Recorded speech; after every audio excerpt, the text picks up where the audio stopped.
along the way, he had to beat a lot of good players, but he beat a guy named Mochi to get to the finals.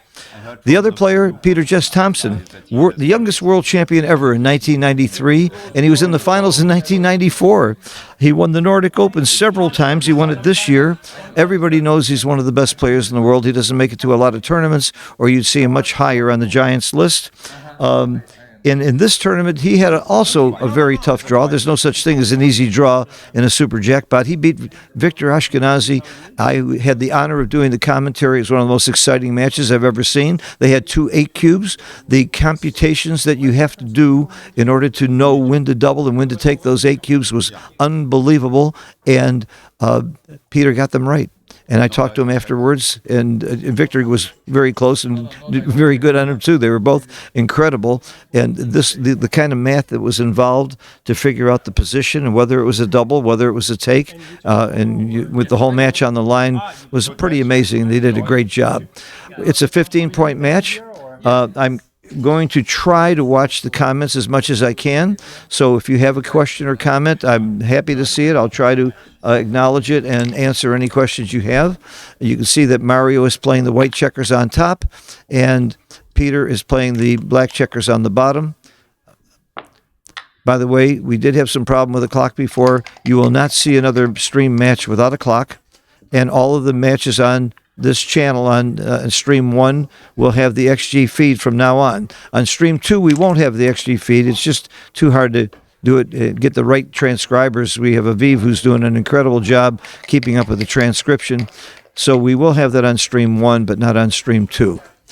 The main tournament is going on. That starts after these matches, the next round, and we have some amazing matches coming up. I think Steve Sachs is going to be playing Wilcox Snelling, is going to be on one of our streams.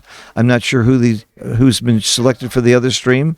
I think we might have, I think Sander and Mochi are going to be playing soon, or they're in the losers bracket, but it's still, or the fighters bracket, I should say, but it's still going to be a pretty exciting thing when the two of them play. So I'm not sure who's going to be streamed where.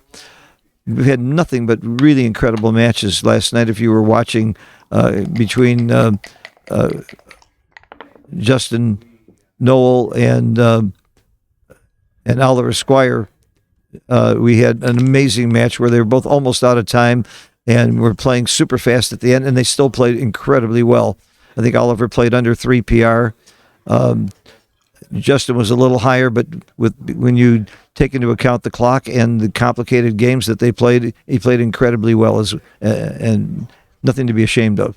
I think he was in the 5s, which is high for Justin, but again, the circumstances were amazing. Okay, let's get to this match right here. We can see already that that Peter's got a very commanding situation. He's got 1 checker back versus 2 checkers back. He's got 3 points in his inner board versus 1 point in the inner board. That says you've got a major lead. Of course, XG is telling us he's a 62% favorite. Not enough to give the cube yet. And it's not just about the wins. There's 20% gammons as well. It's all about market losers. This is why he hasn't doubled yet. He didn't have a roll or enough rolls where he didn't feel that he would get a pass by Mario on the next roll. Both of these players know the other player well. They know that they're going to both play tremendously well, and they're going to try to just play their best game. They're not going to try and game the player at all. They're going to just try and play the best moves and the best cube decisions they can make. C.J. Utley, good morning, my old friend from England. We miss you. Haven't seen you for a while. Thanks for saying hello. And greetings from Santiago, Chile. We're getting a lot of views on these, not necessarily live in the morning because of the time change difference, but by the time the evening is done, the number of people looking at these videos and streams is very heartwarming. I'm not wasting my time and my breath. I hope you're enjoying it. And again, I look forward to constructive ideas, criticisms, anything you want. We're not going to please everybody, but we'll do the best we can to try and please as many as we can. All right, do you come up here? It's really tempting to come up, but you can get blitzed too easy. This is almost like this is really a prime versus prime, and it could go either way. All prime versus primes just about our takes. 2-1 is not going to do much. I don't think you step up because everything points on you. You ought to keep your builders. I almost have to play 8-7. It's almost like automatic to me to get that checker in play to be able to make either the 5 or the 2 point and not have to break the bar point. He did. Okay. Made the right play. That part was automatic. I would have done that and then looked for the rest. This is a good roll. This advances the prime very nicely. The last one's a little awkward. Do you slot? Do you slot? If he doesn't roll a 2, you're in big shape. If he rolls a 2, you hate it. The computer says you slot big time. You desperately need that point, so you put your checker where it needs to be. Very nice play. Mario's looking at it. This is clearly the best play by far, according to the computer, and according to Phil Simborg. Now, which one is more important? He's taking it back to look at it. He's got plenty of time. In backgammon, you can move him back and forth, and until you hit the clock, you haven't moved. This is clearly the best play, and I would be surprised if Mario doesn't find it. He's just too good a player. He found it. That's it. It takes guts to make plays like this, but everything you do in backgammon is risk and reward. Okay, who has better timing? The one that's winning the race has got worse timing. Oh, my God, that is a joker. That is a super joker, but it wasn't the right play. He did it so fast, and it really wasn't the right play. You split and make the prime. And then you let your opponent hit you and put you on the bar after you made the prime. And you did that so quick. There's no excuse for playing that fast. By the way, it looked like the right play instantly, but then when you look around, you could make a 6 prime split, and then what happens? Then Peter has to hit you, has to hold your prime in timing. Wow, that's uncharacteristically, and look what happened to Mario's PR as a result of that really bad play. Now, do you make fun of him for that? Absolutely not. Prime versus prime checker plays are the hardest. I'm not sure I would have gotten it right over. Yeah, I would have gotten that one right over the board after I thought about it. I would have gotten it right. Oh, somebody asked how much money for the winner. I've got all that. I think I already said that earlier. The winner's going to get 56,000 euro. The second place gets 28,000 euro. You came late. Whoever asked the question. They're playing 56. They're playing for a difference of 28,000 euro. Okay, this is too good to double. This is too good to double, but you know, an undoubled gammon at 0-0 is not a real big edge. So I can see lots of players making the mistake of doubling when it's too good, when the score is 0-0. By the way, look how much it's too good by. 0.014. That's nothing. Hey, I'm being joined by Mark Olson, who's going to help me with the commentary. Help me. Phil. I'm going to help him. So happy to see you this morning. Likewise, I can use help. It's a pleasure as always. We had a real big blunder on a prime versus prime play just a minute ago that you missed by Mario. Uncharacteristically, not only did he blunder, but he played it real quick. Okay. He had a 1-6 to come out and hit, and he should have made the prime and split. Okay. And that's really the difference in the match so far. Okay. Tara? I think he put the PRs game by game. We didn't see the total PRs. Look. Yeah, it says game. He's got to click on game. Okay, maybe he knows. There we go. There we go. All right, okay, good. He fixed it. Okay, so we got a PR of 3 for PJT, and we've got a PR of 10 for Mario. But of course, I actually predict both of their PRs will go down. What do you think, Phil? I think you got you get 101 odds on that one. Even Peter Jess? Oh, sure. Yeah. I would bet Peter will play very close to 2. I think for our community, not too many people knew how good Peter was. This is kind of like, he's a world champion of 1993, I believe. And in 94, he was a finalist. Oh, wow. Yeah. So he was really dominating in the And he's won the Nordic Open. I don't have to tell you. He won it this year and several years before. That was kind of like his comeback. You know, he was dominating when he was in his early 20s. He's the youngest world champion ever. Yeah. And he's been keeping in shape all this time, hiding away. He lived many years in Thailand, and now he returned. You know, winning the Nordic Open was kind of like his, hey guys, I'm back statement. And now we get to see him here at the World Championship. Yeah.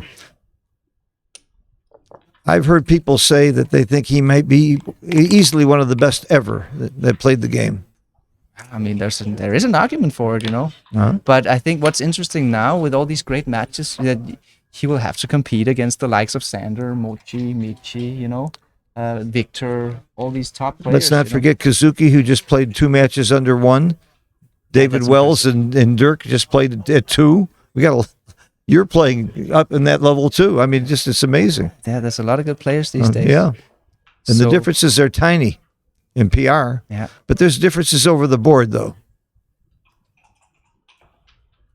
So what do we know about Mario? I don't know too much about him actually. I mentioned all of this about Mario.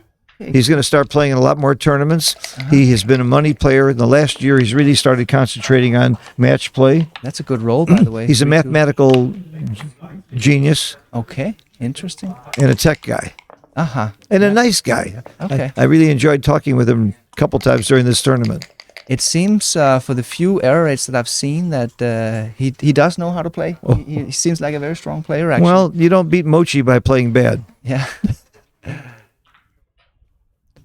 Okay, so he's got a 5-2 here, Mario. So let's see if he can figure out to make that hit on the ace. It's not the easiest play to find, but I think the key here. No, that's not the deuce. Oh, it could be if you want to play it into the 4-point.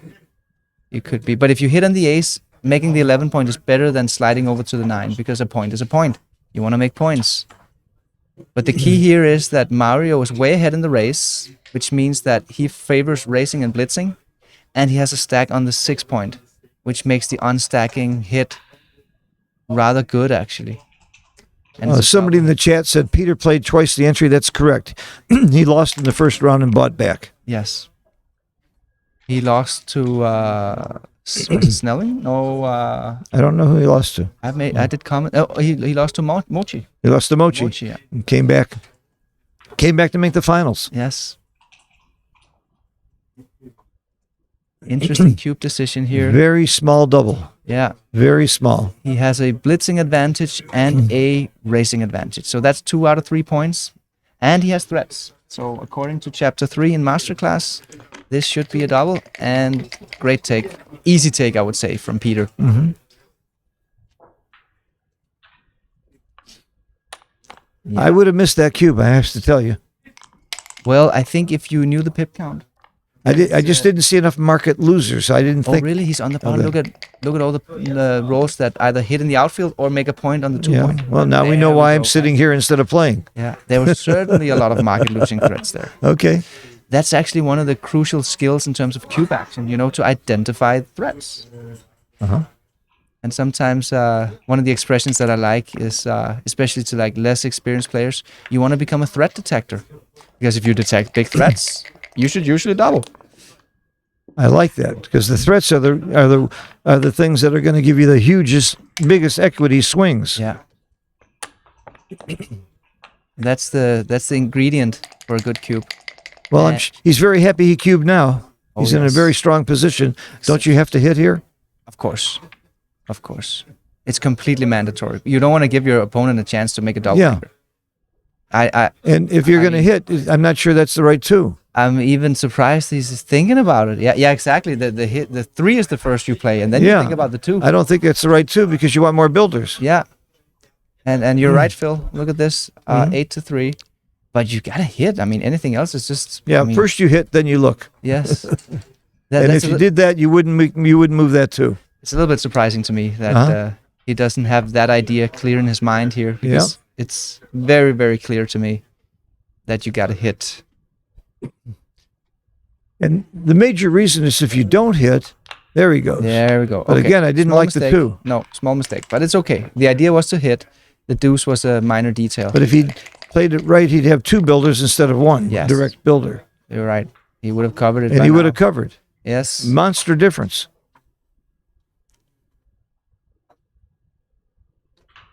Yeah, Peter is fighting to get in here. It's pretty big if he can roll that 3. Oh, he didn't. And now Mario's got him. He's got him right where he wants him. And that's a cover. Okay. We shouldn't rule out Peter here. He does have an ace-point game. Winning around 20-something percent, 21, 22% here. He's got good timing. But the problem for Peter is that he's losing a lot of gammons here. 59%. And even 11% backgammons. See, I knew all those numbers except the backgammons. Yeah. I just haven't studied that part of the game enough. You know, when we play over the board, it's not too important to know, right? You know, it's 10, is it 15? It's not one of those things that makes a crucial difference at this moment. So we tend to be good at estimating things that are important, and it's not too important to know. It might be later on if Peter's trying to get off a backgammon, but at the moment it doesn't really matter for Peter how many backgammons he loses. So what's the idea here for Mario? He's trying to avoid giving himself some bad numbers.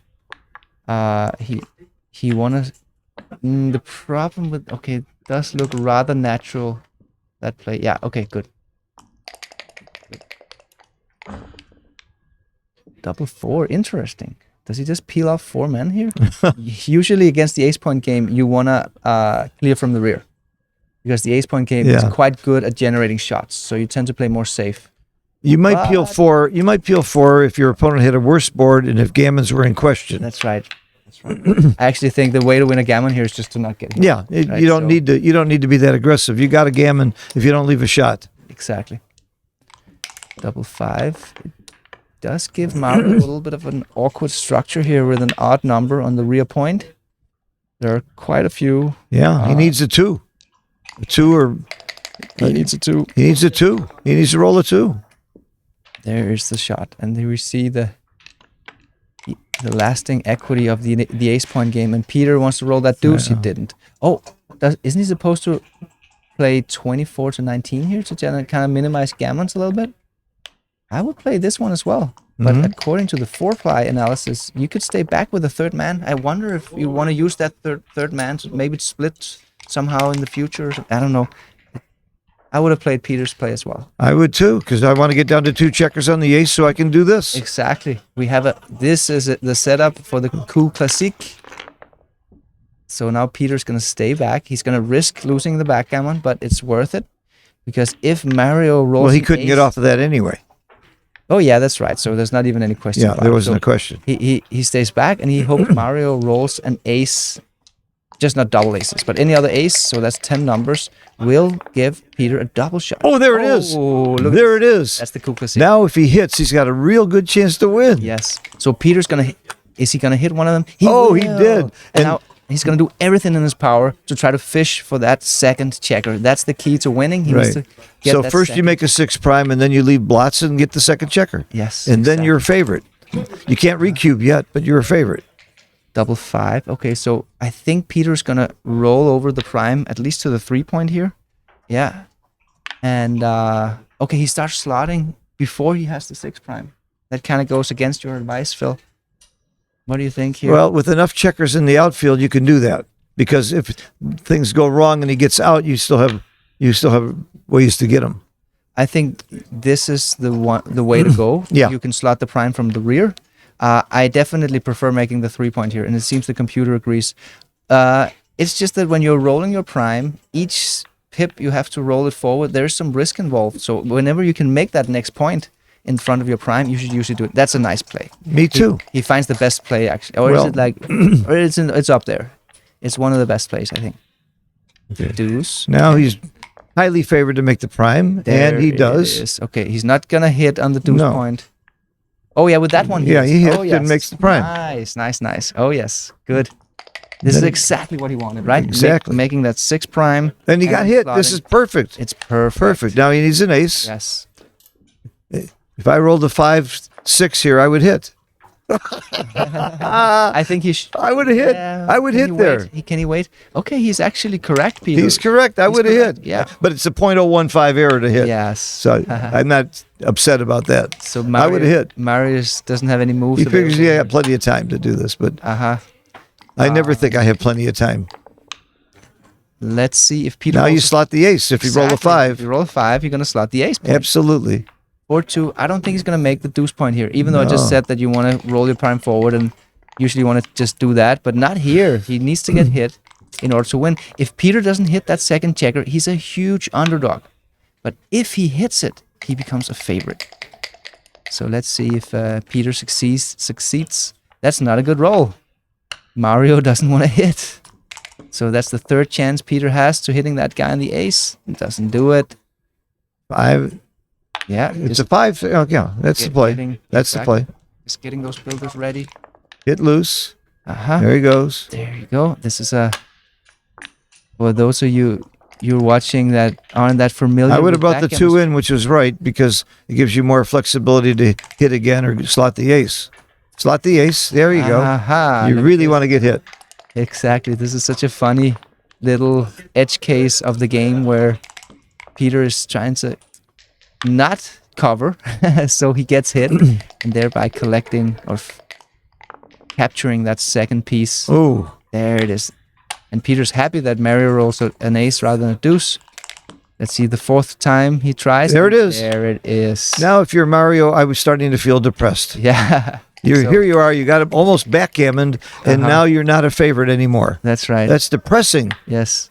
Okay, Mario makes a point. Let's see if Peter's going to go for the trap play here. I think he will. I think he might at some point go for the trap play. I would have. Right there. Well, actually, the trap play was a little bit ugly because you would have to play the 5, and the 4 all the way. You would have to front load your checkers. Look what happened. He rolled an ace. He had to split. It's the last thing he wanted to do. That's why you didn't want to make the deuce point. That's why. Why isn't he hitting with the 4? Come in with the 6 and hit with the 4. It's automatic to me. That's interesting, right? The computer wants to hit with the 6. He likes my play. It hits. Oh, 8-2. It hits with a 6. Why? It doesn't care too much about 6 primes anymore. The 5 prime is sufficient. So I guess you just want better attacker. More coverage for both and points. There's a little bit of trap play in it as well. Oh, yeah. I don't think Peter's gonna cover this point. Point on the deuce point. I think he's gonna let him roll an ace. You don't need to play 8-3, Peter. That's a little bit ugly. You're front loading your spare checkers. The deuce is fine. Getting flexibility. You don't need a 6 prime here. You're already priming him completely. So you need, it's a little bit ugly, right? Oh, actually, look at this. The XG plus. Peter's play comes out at top. Okay, I take back my words. I didn't like it either. Great play. Usually we don't like front loading our spare checkers, but in this case, that's what he wanted. He wanted him to crack. Yeah. See, the odds of winning if they're both on the bar are tremendously higher than if he has an anchor. You know what the percentage is? No. It's 6-2 is good. If Peter finishes a full closeout with optimal spare checker distribution, he's winning 2/3 of the time. So 67%. And if he's anchored on the ace or the deuce, it's got to be way less. It's not way less, but it's probably like 60 or slightly shorter. Oh, really? See, I thought there was a big difference. Pretty well if he can sit here on the ace point. You know. The question is, when is it a recube? I think he has to close the board and take a couple checkers off. Exactly. You don't have the recube yet, just because you close him out. Wow, 6-1. This is fun. But it's still, I mean, the trouble is not over yet for Mario. You slot and you... What's the best? Slot the 8? Yeah. Look, there's this play here. It's close. I wouldn't have thought to slot the ace. Yeah, it's a little bit ugly. 6-5, Which one makes your home? I like this play. I like the hit. I think it's right by a mile. Yeah. Otherwise, everything hits. Right. 6-3. I think he's gonna close out the ace point here. Yeah, he's going for the closeout now. He doesn't need the prime. He's going for the closeout. He doesn't get it, but he's okay. I mean, this is very good for Mario. Rather than dancing. 6s, 8s, 1s, and 5s. There's the 8. There's the 8. The 8 hits in the outfield. I don't think we're going to switch. I don't think you switch. No switching. It's too risky. You don't want to give him a chance to come out. Good play. Yeah. This is very exciting when the guy's down to backgammoning you and then you turn it around. Wow. That's why they call it the classical coupe in French, right? Coupe classique. He hits loose and brings, whatever, which one is better, it doesn't matter much.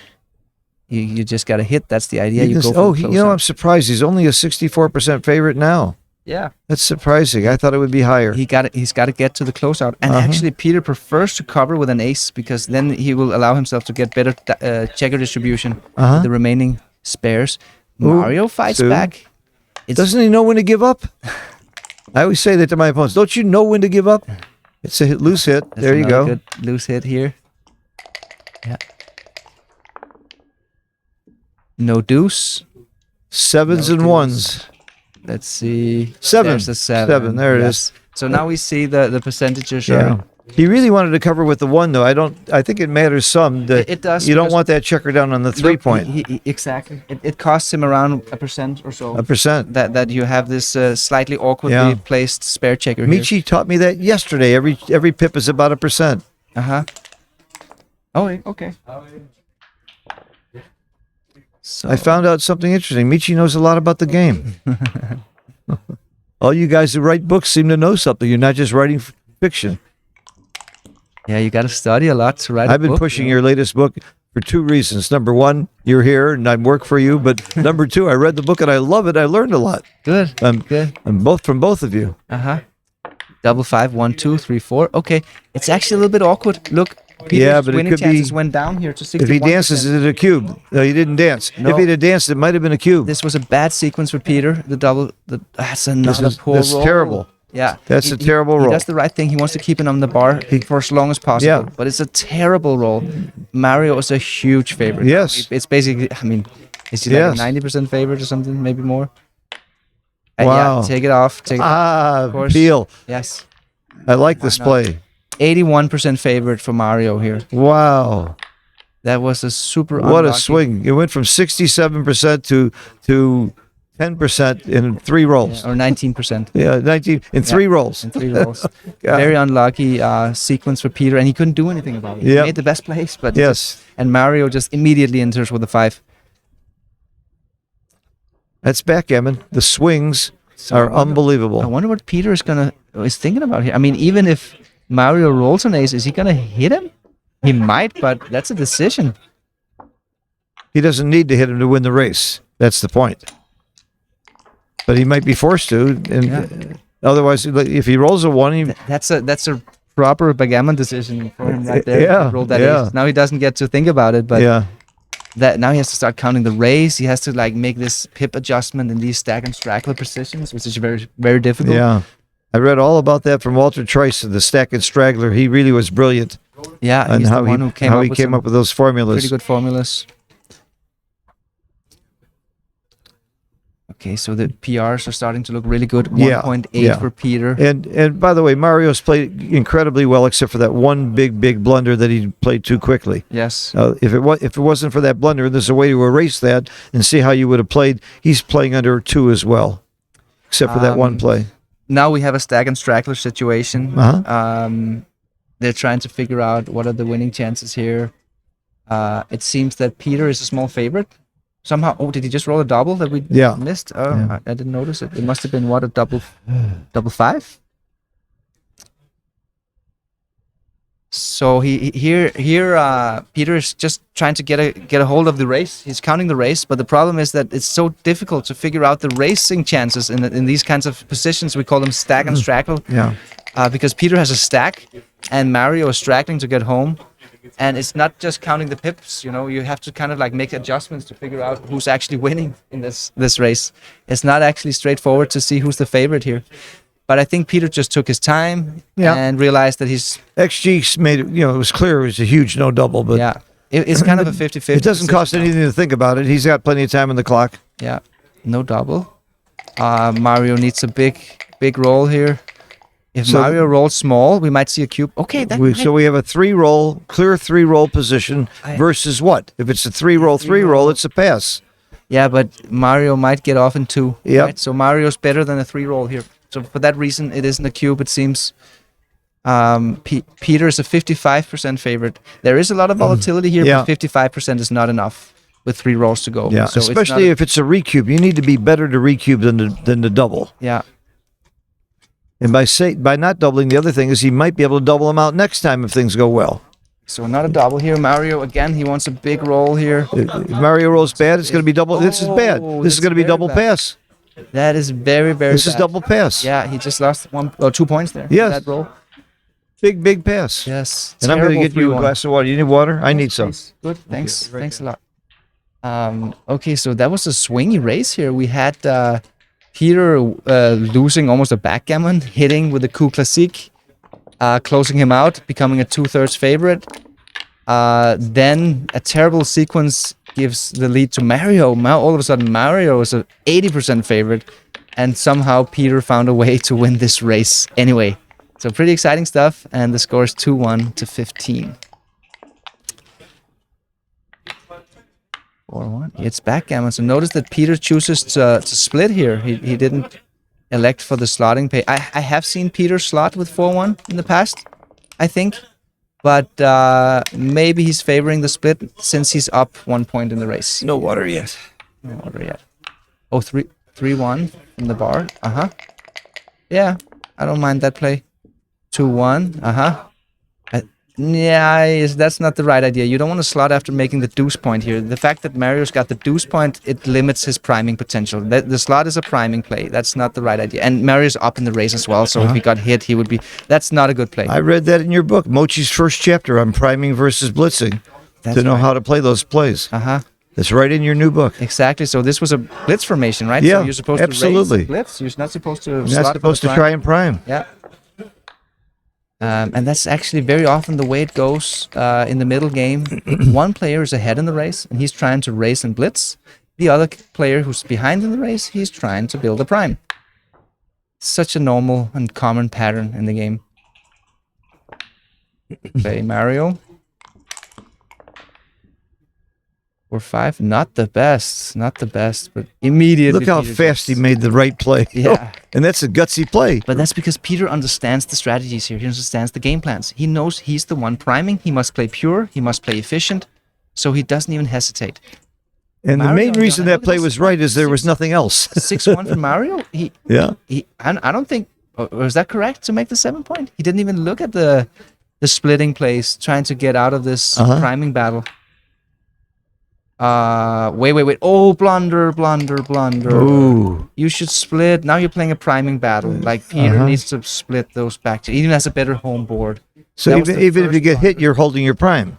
I'm a little bit disappointed with Peter's move there. I thought he would have he played so well up to leading up to that blunder, but I mean he's still at a PR 2.4, right? So we shouldn't 2.3. But that was an unnecessary blunder in the priming battles. That's not characteristic of It's Peter's good- play either. Yeah, it's a good thing to split. Peter might be thinking, I'm facing a blitz formation. Let's not split. Let's not get blitzed. But look at Peter's front position. He's got the stronger front position. He's got more points made. So it's a good thing to split in a priming battle. You want to get freedom so you don't end Look up... at this play. I would not have gotten this one wrong. Right. I would have brought 2 down. I agree. And I agree it's with you, wrong. Phil. He plays 13-4. I think since we're facing an ace point, the 8 point has slightly less value than normal. I see. So you kind of maximize flexibility to build the deuce point. I guess giving the 1-6 is not... Yeah, he got it. Wow, he did. He got it right. That's the right play. Yes, it's pretty impressive. I would have just played 2 down as Yeah, well. well, the difference isn't huge. No, but it's pretty cool. I think it's good to keep that guy up there as well for outfield control. You know, all of Mario's 6s where he comes here, he keeps that outfield control, so we get a shot. You know what? Actually, I think I would have found that play as well. Okay. There's the crack. The crack in the structure. Just got to go to the 2. Oh. This is the right play. Wow. That's a very hard play to make. And it's the right play. I'm not sure I agree with you, Phil. I think XG, you think it's an easy play to I find? think it's an easy play to find. Oh, This not is for me. This is a priming battle. And what do you want to do in priming battles is you want to maximize checker utilization and purity. And look at this beautiful flat structure. How's that for a roll? Oh, my goodness. What is he looking at? No, he's What just, what else could you look at? Like, I guess maybe he was just assessing timing. Wow. To make the 7 point, and is it too good? I think it's too good. I think it's too good. Yeah. Too good means that Way he's too going to win so many gammons and not lose very often. I don't think you need to make the 7 point here. No, you don't want to get stuck. You No. got bad Yeah, use double the- 4s and double 5s, and You need to use the 6. yeah. 6s are What's more scarce here. important? And Exactly. the XG agrees with you. Yes. The 6s are scarce. Yeah. Now he sees it. He moves the ace. and then he sees the right six. Yep. Very good. Much better play. Much better play. So by too good, we mean he's going to win too many gammons, and there aren't too many ways to get hurt. Still too good. It's still too good. though You're he's going to not on make the a bar. prime. You're going to make the prime with the 6. Yeah. You got it. And he's gonna hit loose. Yeah. Very, very risk-free play here. You know, even if he gets hit, Mario's just gonna And almost crunch. no intermediate would have hit loose there. Yeah. But yeah, so I guess how can we explain it? Well, look what Mario does when he comes in with a deuce. He's just gonna crack. Right? He's just gonna crack his front position. Right. So, And getting hit helps your timing and makes them crack more. Yes, So exactly. getting hit is a good thing, yeah. not a bad thing. That's why it was so easy for Peter just to go down and hit loose on the deuce point. As my friend used to say, that's easy for you to say.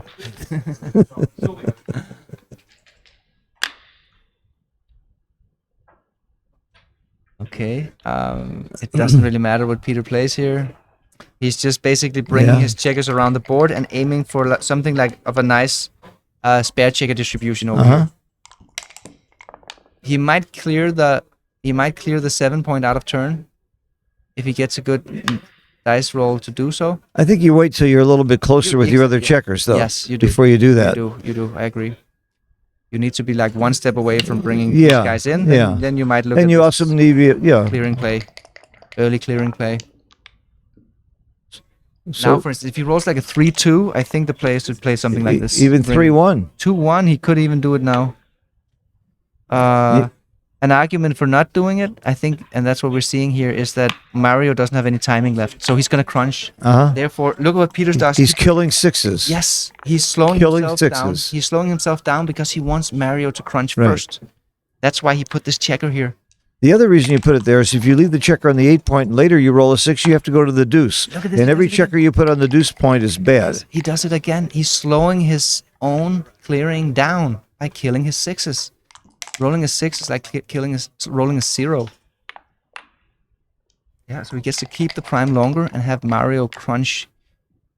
Yeah, because the more Mario crunches, the safer it is for Peter to bring his checkers in. Very good technical play. Look at this. Oh, that I wouldn't do. Again, he does. Oh, really? Keeps the prime one more roll. Wow. He wants him to crack. And these it was points. right. I He would have was missed right. that one.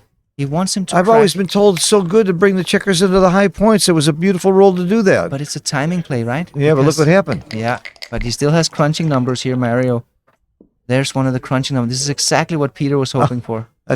That's not a real nice checker play when you're playing for $28,000 difference. I wouldn't be fooling around that way with the checkers. But these guys are so good; they know what's going on. Yeah. 1, 2, 3, 4. I think he can just be aggressive here, given the fact that Mario's a little bit crunched.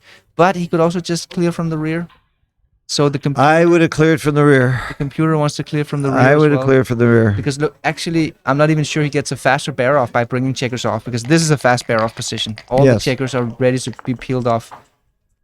And no shots except for 6-5. That's the worst roll for Mario. And I shouldn't say 6-5 out loud, right? There it is. Oh, no. Double 3. Okay, 1. Now he can be aggressive. Yeah, just get them off. Go for the gammon and the backgammon. Because the opponent's board is He's still so weak. crunched over Yeah. here, so you can just be super aggressive in your bear off. That's would be a waste of time to play. You want them fast off, Yeah. even if you get hit, then you have moment. No, Oh. that's a Yeah. not a poor play actually. Why did he make that play? It's If his opponent had a 4 or 5 point board, you'd make that play, but the board is crunched. yeah. I And- mean, and he's punished for it anyway. he's punished for it. Now when he gets hit, he has less men off, Yep. and And he gets hit. yeah. He's going to regret not having 2 more checkers off. It's funny how that move just, I don't mind people making mistakes and blunders, and I think Peter is an exceptional player. I kind of look up to him in some ways. So I was a little bit disappointed. He disappointed me a little bit with that barrel Yeah. move, you know? Maybe they're not playing for enough money. So do we know the price distribution here? Yeah. Is it 58,000? I'll show you. versus, There it is right there. wow, 56,000 euro first prize and 28,000 euro second prize. This is high stakes. Yeah. This is high stakes, This guys. is more than I usually play for. I usually play for 25 cents a point. So Peter has a tactical decision here. I do not slot the ace. You could get hit, not? come back, hit another checker. Yeah, but it's and it's right, and I would not do it. The key here, the idea here is you slot it so you can quickly make it, and then you don't have that liability in the future. Then you will never get more checkers hit. If you can just quickly make the ace, then he's good. You know. That was missing from my brain. Yes. And it seems here that he was not really under so much attack that he had the time to do it. And you make the point? That's interesting. That goes against my grain now. Yeah, that's especially with the blot down here. Yes. I mean, it's not even a problem if you get hit. You still get a shot. Yes, I want to get hit. That was weird. He hits. He hits. Triple shot. One. Maybe you make... Yeah, I think this is good play because you're blocking double sixes from progressing. So that was probably a good play from Mario. There, look, Peter had the ace point made. It's closed. No more checkers. I see. Lesson learned. That's a lesson that I needed to learn. Yeah. Well, you hit loose and then look for the two. Don't you? I mean, how can you not? Yeah. You hit loose and then you decide whether to remake the point or not. I was hesitating a little bit here. Hitting loose is very often just instinctually best when you're playing containment game. But the containment game here is so poor for Mario that he's actually more in damage control mode. So sometimes there are plays where you shouldn't play to win. You should just play to not lose a gammon. But it seems here you should hit, you know, because... you still have enough wins. You have enough wins. And not that many gammons. Exactly. You actually have... As a matter of fact, you can see the wins and gammons are even. Yeah. And if you understand the game, gammons are only worth about half as much. Yeah. The gammon value is about 0.5. Yes. Somebody asked me about that yesterday, but I can't give that lesson right now. But you need to know gammon value all the time that you're playing. Yeah. How much a gammon costs you compared to how much it costs to winning and losing the game. And usually it's only half as much. That's the right play. That's a good play. Right play. Very well played, Mario. And you see, he took his time. You know, he kind of went through the same process as I did. You know, it's not obvious that you just hit automatically. But he figured he spent his time. Oh, wow, great roll! Wow, great roll. Yeah, I guess his winning. His equity just jumped. 25% here if he makes the right play. Yeah. 25%. There's the cube. Not too good anymore. I mean, it could still be too good, but I think this is a pass because Peter can still win a gammon here. Nope, it's a take. It's a big take. No, look at Peter's gammon. And it was a great cube. Look how fast he gave that cube too. Yes. That was he knew ahead of time. Yes, he knew ahead of time. As soon as he saw that double six, he knew he had a cube.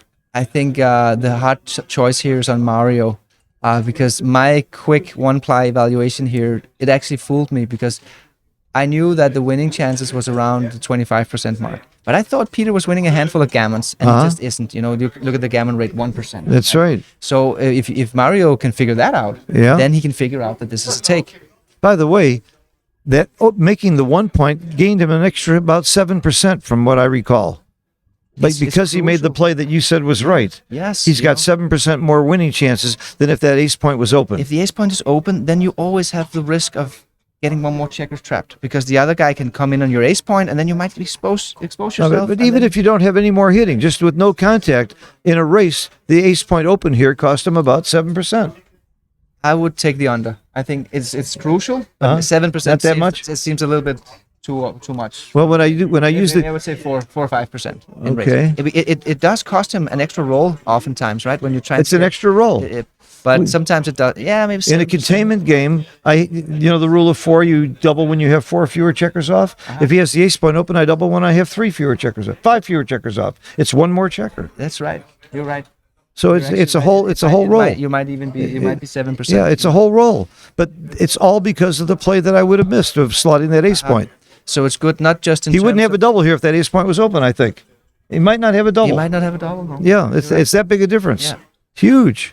So it wasn't just to safeguard yourself from getting more men trapped. Yeah. It's also a racing thing. Exactly. Yeah.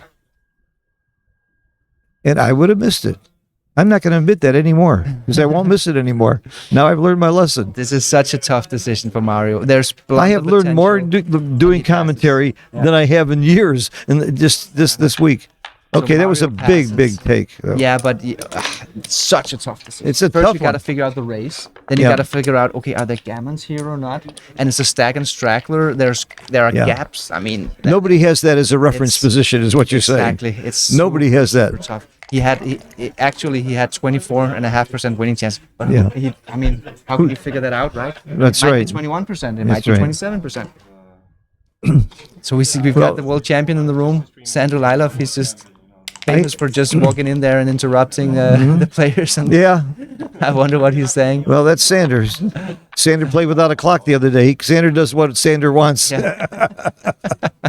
When you're the world champion and a partner, you're the boss. Yeah. So I had a real good conversation with Kit Woolsey about this.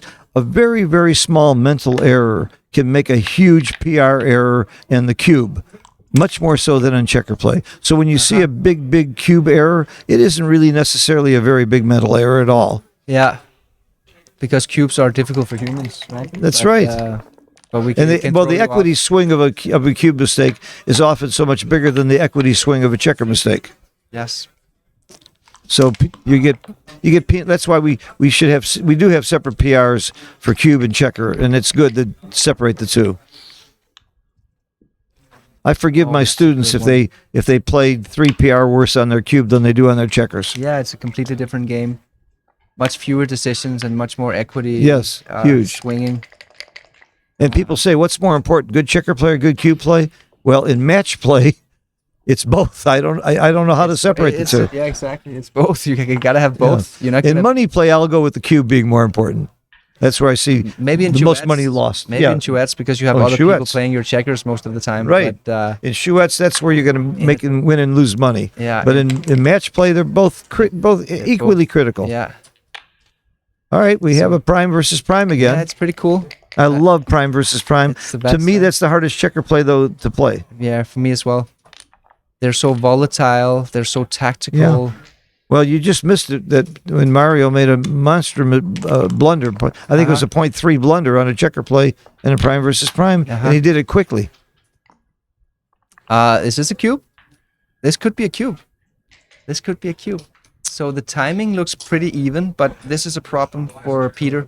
Those stacks here. You're right. It's a big cube. It's too inefficient in terms of checker utilization. You need your checkers to form flat concrete structures, not to be underutilized on top of points, and we have the threats, right? You want to be a Nice threat double, detector. nice Very double, good double. and a big Very take. good. Yes. Almost all prime versus primes are takes, unless they're really awkward looking, Yes. or there's lots of gammons. That's The not question is the double. That's not the best roll here. Oh, interesting. Look, he needs to go for the blitz attack.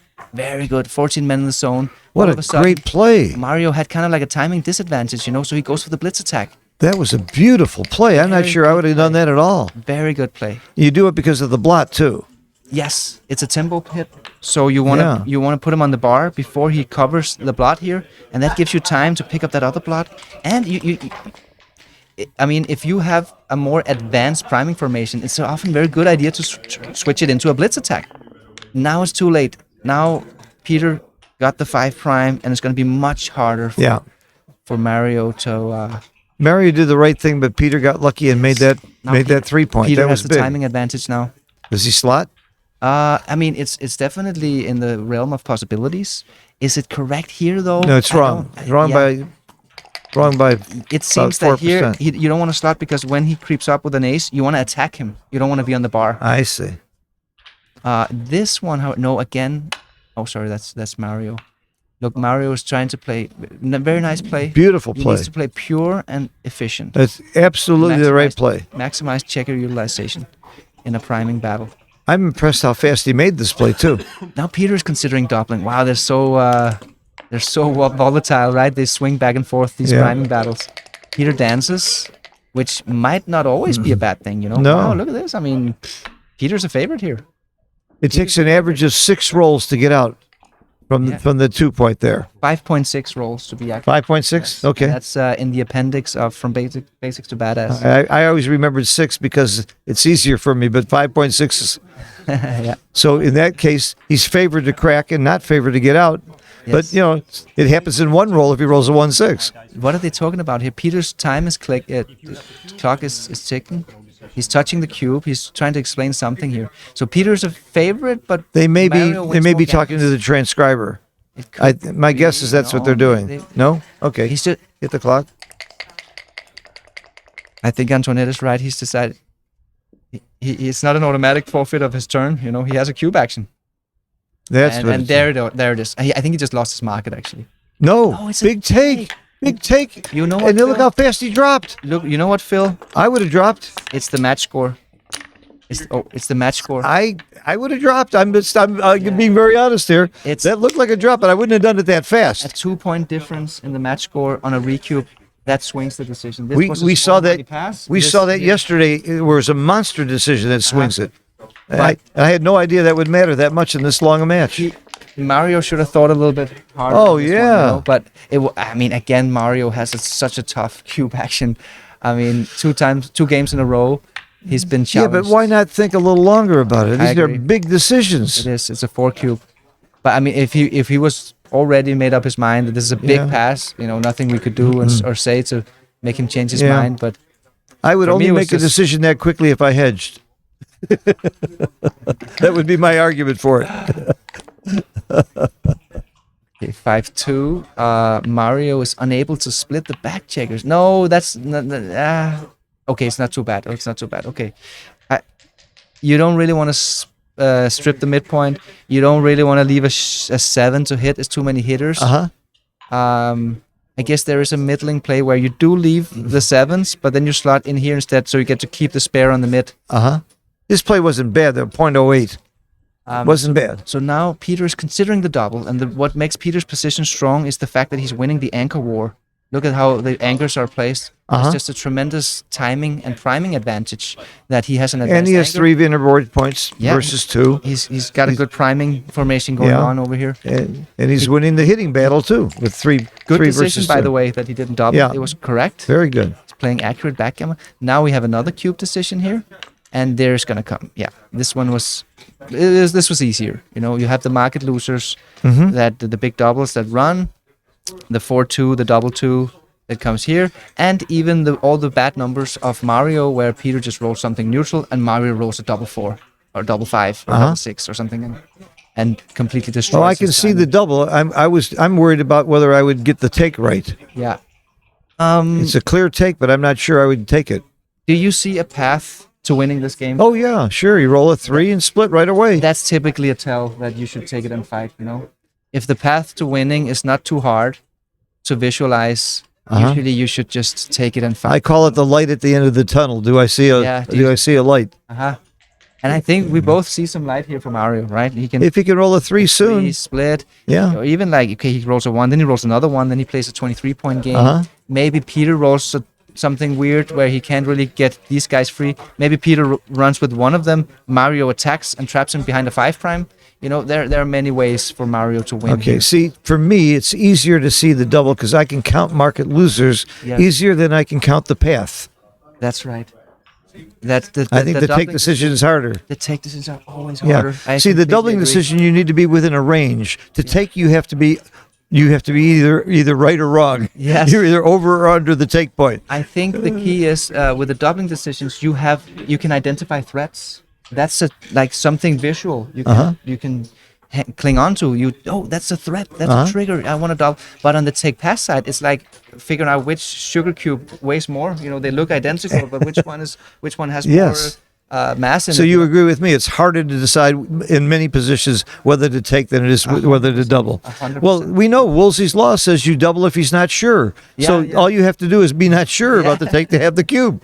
That's right. And I still think Woolsey's law is the best, is the number 1 tool in backgammon. This is a great example of Woolsey's law. by Yeah, the way, yeah. right? You're not sure whether Mario has to take or pass it, Yeah, so of course you should double. I don't have to worry about whether he takes or passes. Very good, very good take. This one he got it right. Very good take. Yeah.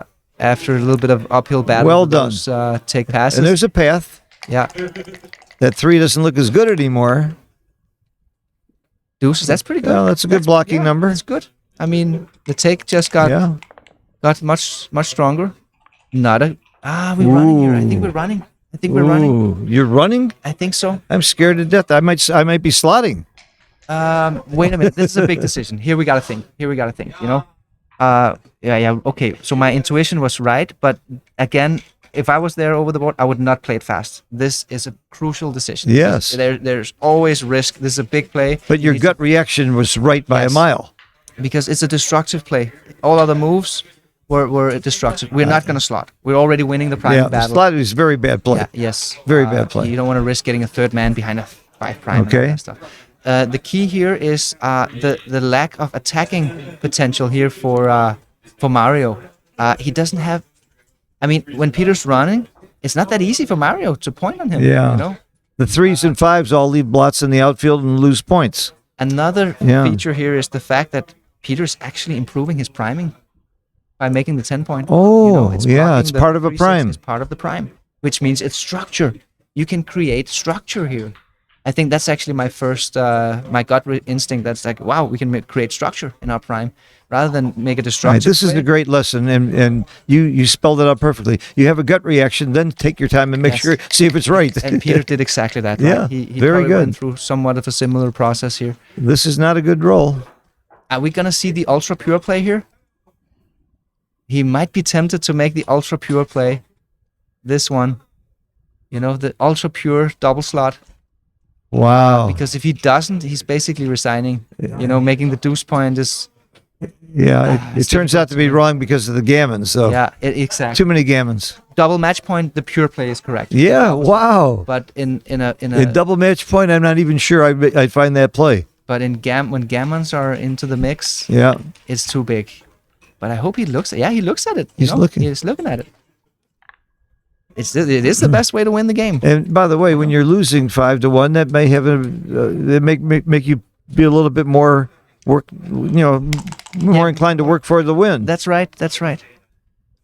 Very good play by Mario. Yeah. He didn't let the temptation. We're seeing come. very good plays by both of them. This Yes. is a great match with great players. So here Peter's gambling a little bit because he's leaving a 3-6. He's leaving a 3-6 to hit him. Uh-huh. But the question is whether it's worth it to get that the Extra problem is spare. You want to use the 6 over there? Yeah. That's why the computer wants to just clear it. You don't need you don't need a builder here. You're using the 6 Yeah. on the other side of the board. Depending on what he rolls, maybe you're not. if he cracks, you might not need that 6. But that's why it's only 2% difference. Yeah, exactly. That's a good point, though, right? But this is the principle of diversification. If Peter has a builder here on the 10-point, it's actually duplicating his own rules because he wants to use a 6 over here. So why not? He can't even use this 6 to build over here in the 4-point. He wants to diversify. Mm-hmm.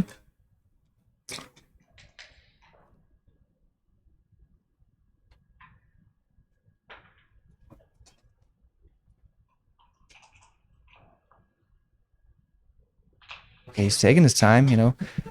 Look at the The previous decision from Peter whether to run or not, that's such a big decision. That's something you want to spend time bank on. Here's like, okay, don't spend too much time bank, you know. It's not this is not a crucial decision, you know. This is a tactical detail. yeah. Which one Whether to get the extra builder and leave that.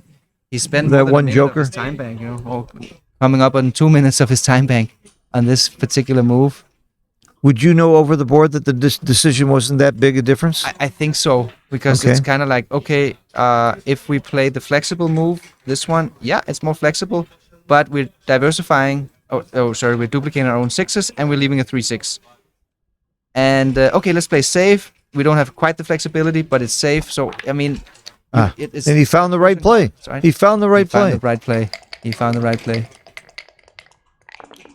It's not one of those decisions where you're like, okay, that's a crucial decision. Uh-huh.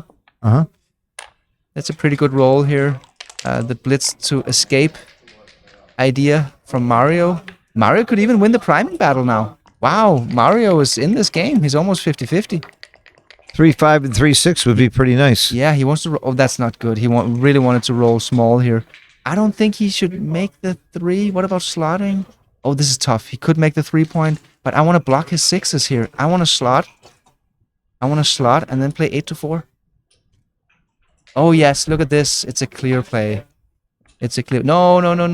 You can still win the priming battle here, Mario. No, that's a You can monster blunder. Monster blunder. Peter is running out of timing. The key is Mario wants to keep blocking his 6s, so Peter is forced to play 8-2 with his 6s. Okay, yeah, he's going go back. That's the normal idea, But in a priming battle, you got to look out for tactics. And the key here is not to block the 3s, it's to block the 6s. That's what forces Peter to play this ugly 6 over here on the other side of the board. Wow. So you can slot. And here's difficult to make the 6 prime because you need a 1. With the other play, you actually have better flexibility and diversification to make the 6 prime next time. Let's have a look at it, Mario. This is why I think prime versus prime checker plays are so hard. There's so much to think about here. This is the play, or actually, let me put it like this. This is the play. Uh-huh. This is the play. It's I see the logic now after I see the play and hear your explanation. You want to block the 6. You gotta look over at the other side of the board. Figure out which numbers are cracking numbers. Which numbers do I need to block over here on this side of the board, right? Yeah, okay. He makes the human play, I would say. It's the wrong idea. Yep. And it's going to cost him. Yeah, now Peter has a big advantage here. You hit? Yeah, do you hit? Do you You do. Again, over the board, this is a tough decision because it kind of depends on timing. The thing about the hit is that you still have that idea of the hit blitz to escape, but it's so difficult to escape. And he may be at the point where he's saying, I'm probably losing, let's not get gammoned. Hitting leads to more gammons, possibly. Yeah.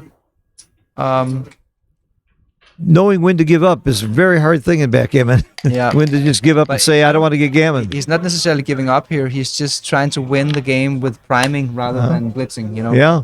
Rather than blitzing and racing, he's trying to win back. Now he's trying to blitz and race, the hit and split. Uh-huh.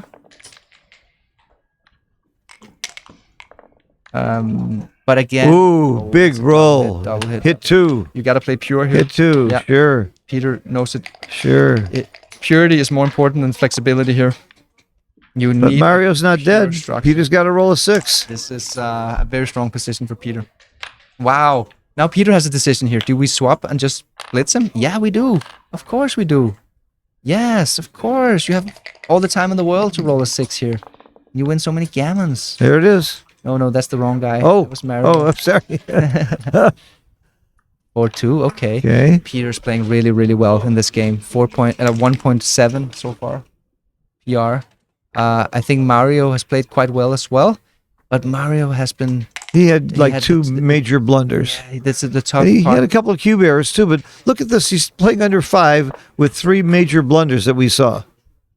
That shows you how good the rest of his play is. Yes, he's played very well, and he's been facing some very tough cube actions. Yeah.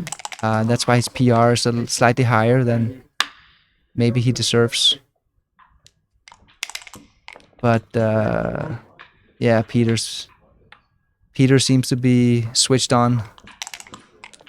He was a little bit shaky, Peter, in his match against Mochi. He had a little bit of game 1 syndrome. He started out very poorly.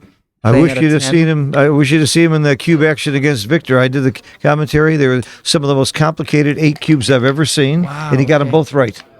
Wow. And they were really, I'm talking 8 cubes. That's very hard to calculate what your doubling window and doubling point is, and really complicated. I mean, expert sitting here said Michi said he couldn't figure that out over the board very easily. I mean, it was that tough, and Peter nailed it against Victor. We're seeing him playing at a 1.6 here. Yeah. Yeah, he basically made 1 blunder so far. Peter, the move where he didn't split. Wow, 6s. That makes him... No, he's still an underdog to save the gammon, but it's very close. Very close. He was basically losing 4 points here. Double deuce is not bad. It's a lot of crossovers. 1, 2 crossovers, 3 crossovers. So not bad.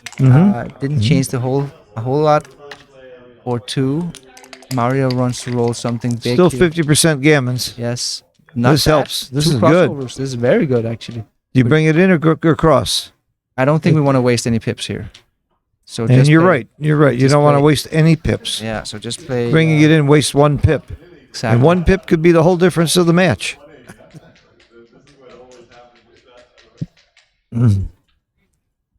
Good play. You got it right. I mean,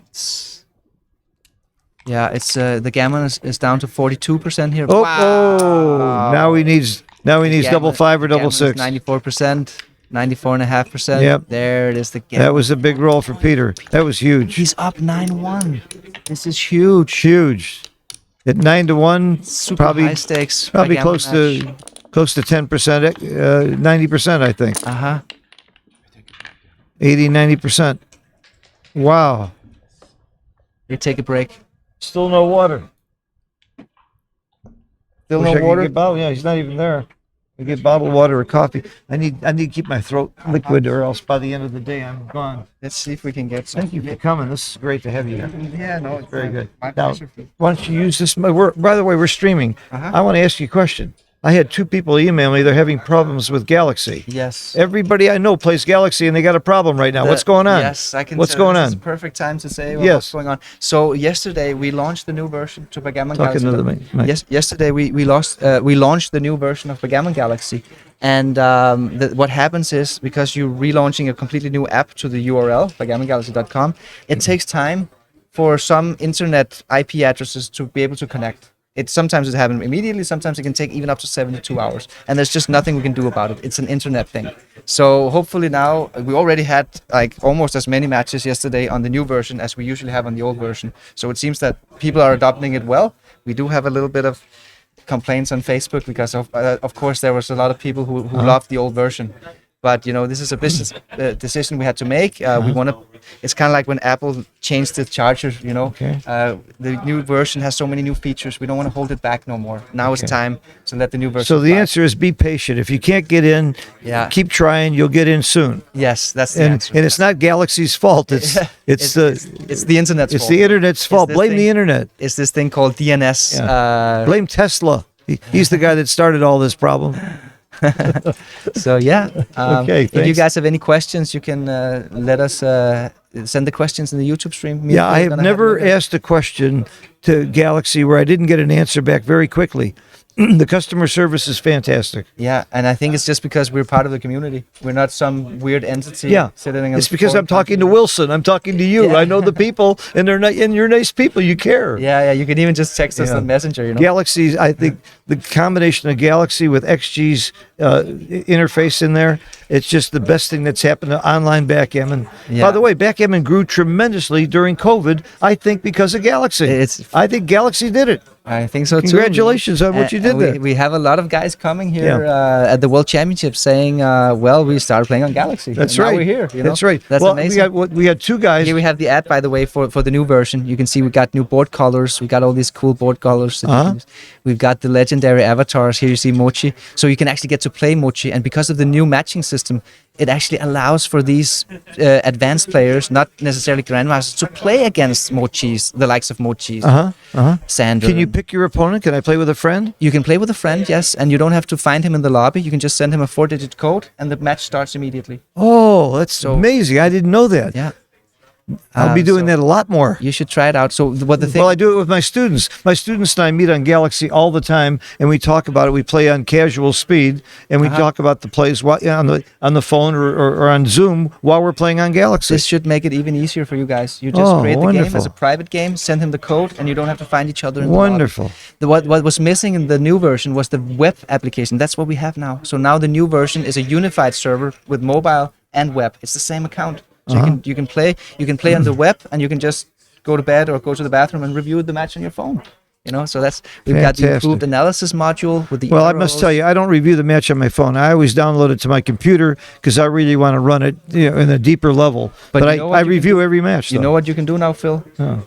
If you pay the monthly subscription, you can get XG Plus analysis on all moves, which means that you don't have to download it. How much is that going to cost me? Well, if you want 4-ply analysis, you get other features as well. But the 4-ply analysis on all moves is $7.99 per month. If you want the full, that we call the Star Plus, which is quite extensive, it costs a lot on the server side because XG Plus is heavy on all moves, right? But if you want it, you can get it, and that's $19.99 a month. But then all blunders and every single move. $19.99 a month is going to save me 4 hours a month, at least, of my time to take it down and run it. I'll give you the payment right now, and I've got 40 students that I'm working with right now that'll do the same. We're all doing it. You don't have to necessarily. Oh, it's nothing. That's nothing. And it's not compared to what I have to do to do it the old-fashioned way. That's right. Of downloading it and putting it on my computer and running it. Now I won't have to. You won't have to, and you can even just share the match link, and other students can review other students' matches if they just have the match link. That's great. Whenever I play well, I share the match link. Yeah. Exactly. which doesn't happen that often. Oh, that's great. You're doing wonderful things with it. I love it. Thanks, Phil. Thanks a lot. And while we're mentioning it, I think you saw it flash up. The Galaxy has a great store with a lot of very excellent products and books and the boards that we have. Monte Carlo, I think one of the best things that happened. Well, there's a lot of best things that happened since Mark took over Monte Carlo. Having Arda here, having Bill and Tara and me and the crew that you brought on is great. But the boards. Oh, I used to hate the boards here. I used to bring my own board. Many of us did. They had these cheap plastic boards. We're playing in the World Championship on this crap, and now we got these gorgeous wooden boards on every single table. And that, I know that wasn't cheap. That was a major expense. It was, 150. Yeah. Handmade handmade boards. I know. But so that was a big cost, but huge. We have a great. It made it classy. I agree. Everything about it's classy. Exactly. Bill? Sander will not defend his title. Tomochi? They would have played in the second. Okay. Loss of Mark Dixon, 11 points. Okay. So you're saying Sander lost again the second time he's out? He's out. He can't win the championship again. Can't defend his title. You know, I was made a fool at the beginning, and I made this announcement. I counted 12 world champions in this tournament, and I was wondering what are the odds of one of them repeating. And after the first round, almost all of them were lost. They were almost all gone after the first round. Yes. I couldn't believe it. More than half of them. I think eight of the 12 lost in the first round. This is one of the stories, one of the narratives of this year's tournament. All of the favorites lost in the first round. Yeah, this is so long. Hussein just made a post about it. It's crazy. Like it's all crazy. Of them, yeah, it happens. Well, I think also a couple of stories. We have a couple of people who are newcomers. People like Galen Hall, who's only been playing for a few months, who beat Sander. Yes, he played much worse. He played at 12, but 12 wasn't that bad. His cube play was great. This is a guy who's been playing for just a few months. It wasn't Galen who beat Sander. Oh, I'm sorry. It was what's his name? The guy from the Mind Sports. From Mind Sports. Yes. Yeah. He beat Sander. Yeah, Galen Hall. Galen made it to the finals of the Monte-Carlo. That's right. He got the double match point with Kazuki. Yes. Is what happened with Galen Hall in the semifinals with Kazuki. Open. So we've got a couple of people who've only been playing for a few months. And he said he just played on Galaxy. That's where he. All he did, Galaxy and Extreme Gammon. Yeah. Over and over. He put in the hours. And the other fella, he took lessons from Tim Cross. So he had a teacher. There's no faster way to learn this game if you can afford it than a good teacher. Yes. And I mean that even if I wasn't a teacher, that's how I learned the game. I was playing for a lot of money and didn't know the game at all. And Kit Woolsey, I call it my buddy from Bridge, Kit Woolsey, and I can't tell you how much money that made me in the next year in my real estate office. So from then on, I've been taking lessons. I'm still taking lessons. That's the fastest way to learn. Yes. And the books, of course, are very important as well. Yeah. Here, don't 2 o'clock. 2 o'clock. We'll have Wilcox Snellings versus Steve Sachs on the live stream, and that's the undefeated. Yes. You mean second chance? And we have a second chance match between Petco versus the triple champ Jürgen Granstedt. And in my hand is a betting slip. I've got a bet on Wilcox versus Sachs. I'm not going to say who I bet on because they're both really good friends of mine. And there's odds. Of course, Wilcox is favored 120.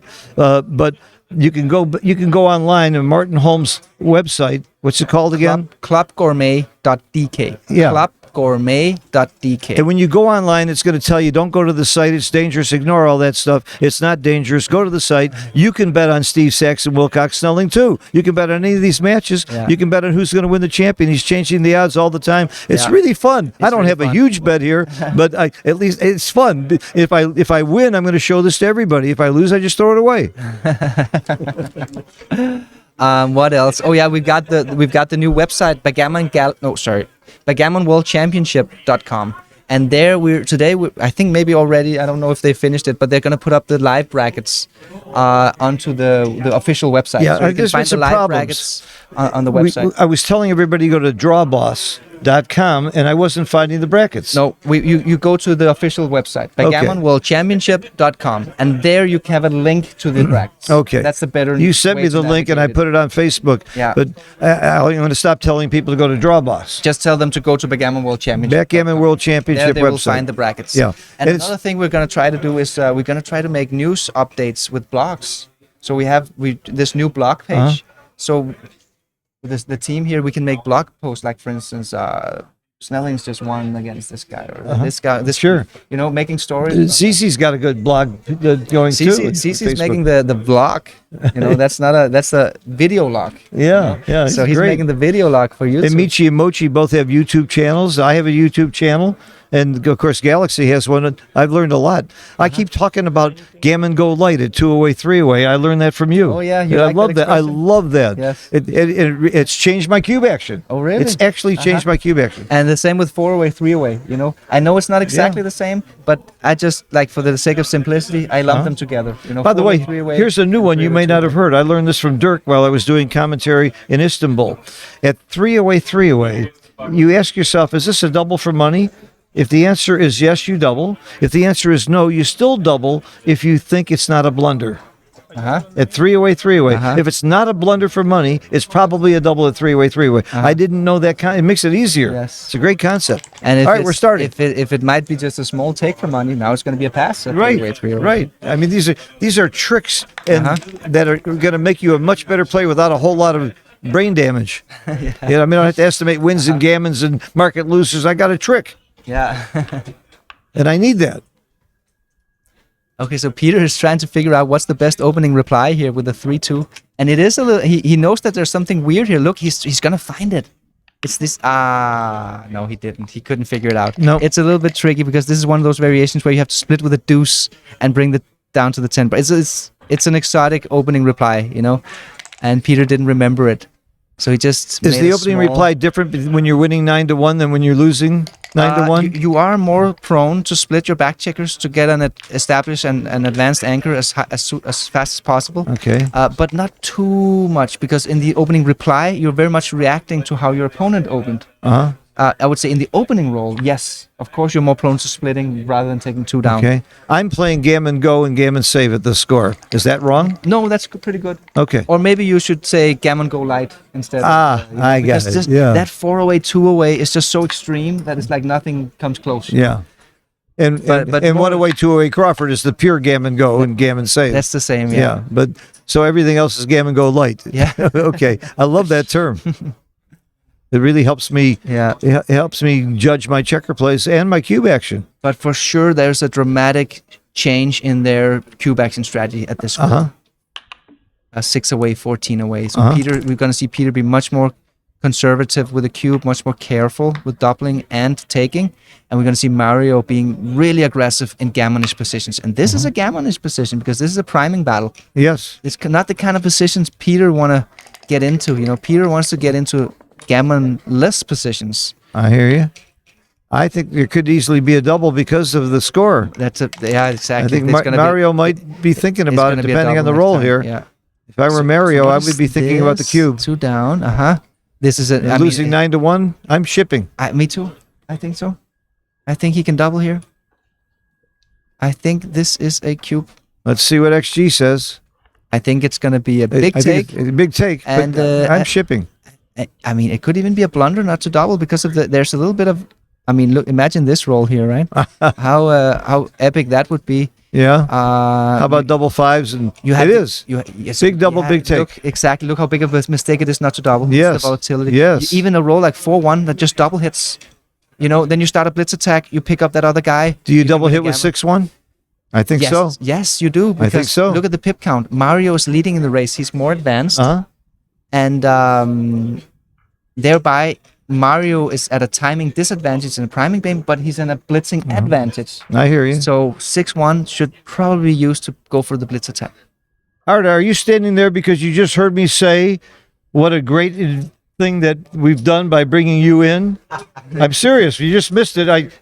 By having you and me. I said Yeah. you and me. What a great thing he's done. Great job, though. Art. Good. Great job. Yeah, we just got the excellent tournament director here, Arda, handing over Phil's official. Yeah. I first met Arda badge. in Cyprus, Oh, and 6-2, I uh-huh. couldn't Good play, believe by the how way. well it was been. Sorry yeah. to interrupt you. Yeah. Yes, But, go ahead. This is important. Mario made a really good play here with Yeah. hitting loose. Again, he realizes that he's okay. Is that? Yeah, I guess it's good. He's gonna go for the blitz attack. Yeah, of course. I And think a it's hit. a good roll. It's Now a great roll. He buys himself a lot of time to escape. He wins 4 points here. He's back in this match. Yes. Wow, this is a excellent development for Mario. I think he's gonna win a gammon here. He's got a split. Oh yes, that's the deuce, and I Yeah. guess you just come up with the ace as well. Is there any advantage? Why would you come up with the ace? Why would you play? Why would you play that one? Yeah, but why come up with the? I don't see. You have more just- flexibility staying on the 24, don't you? But it's kind. You feel like you're duplicating your deuces a little bit because now you're going to play. Deuce here. Oh, You're gonna play big deuce roll. Wow, that's a swing. Wow. That's a swing. Wow. Wow, does he switch? Yes. Yes. So we see the analysis, but over the board, it's not an easy decision. But that's a great play for Peter. Before I saw the analysis, I asked myself, do I switch? Yes, I think you saw it really quick, but Peter actually has Yeah. very good flexibility here to make the key points. Oh, another big swing roll. Oh my God. Oh, 2 huge swing rolls in a row. What other game has this kind of excitement is on every play and every crazy. roll? This is why we play backgammon. This is why we're here. That was pretty sick. Back and forth. That was unbelievable. pretty sick. And it happens all the time in Yeah. backgammon. I can't tell you how many times in this tournament I got excited about these back and forth swings. So look, Mario is aiming for this point here, maximizing builders for the 7 point. Okay, Peter just dances away. Do you make the 6 prime or do you come up? I think coming up takes priority here. I have no clue. Yeah, look at this. You're you right. step up to You're with a right. 3 because then you don't get in the range of these guys. You're right. You know, so you don't get stuck with a double 6, for instance. 3 was the ideal number to come up with rather Yes. than a 4. It was, exactly. And now the next decision is whether you slot point here. Oh. Okay. Huh. Okay, he chose that one. As long as it doesn't roll double 6. Out scout. Uh-huh. And Mario doesn't need the 6 prime here. He doesn't need to make the Yeah. 7 point. You'd only have to break it in a minute or two anyway. Yeah. You don't make it to break it. You make it to hold it. If Mario He had can his, make it. if Mario No, he had his can't. back checker back here, he would go for the 6 prime. But now Uh-huh. that he's got freedom, he doesn't need the 6 prime. Uh-huh. He can just clear from the rear, bring your checkers home. Gammons are huge here, like 40%. Yeah, this is big for Mario. You know, Yeah. he was trailing by so many points. Yeah. If he can win a back gammon in the here. match.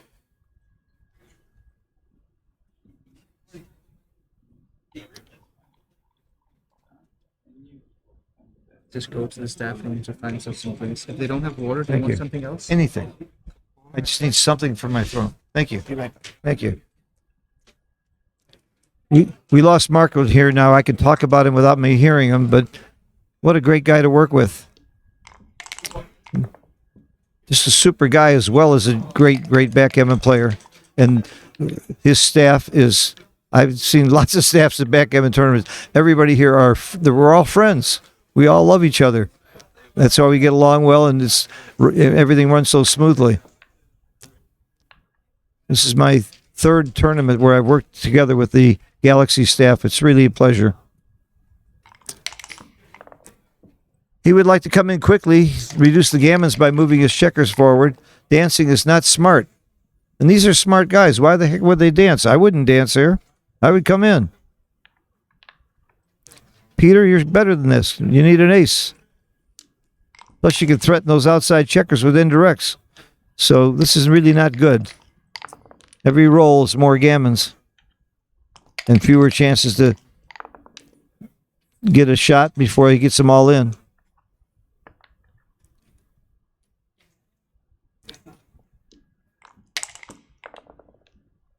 There it is. You don't come out, though.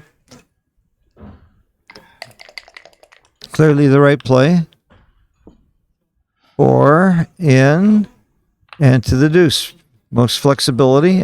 Nothing leaves a shot here except 6-5. I shouldn't say it out loud, should I?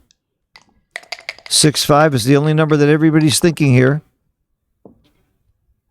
Clear from the rear. Now nothing leaves a shot.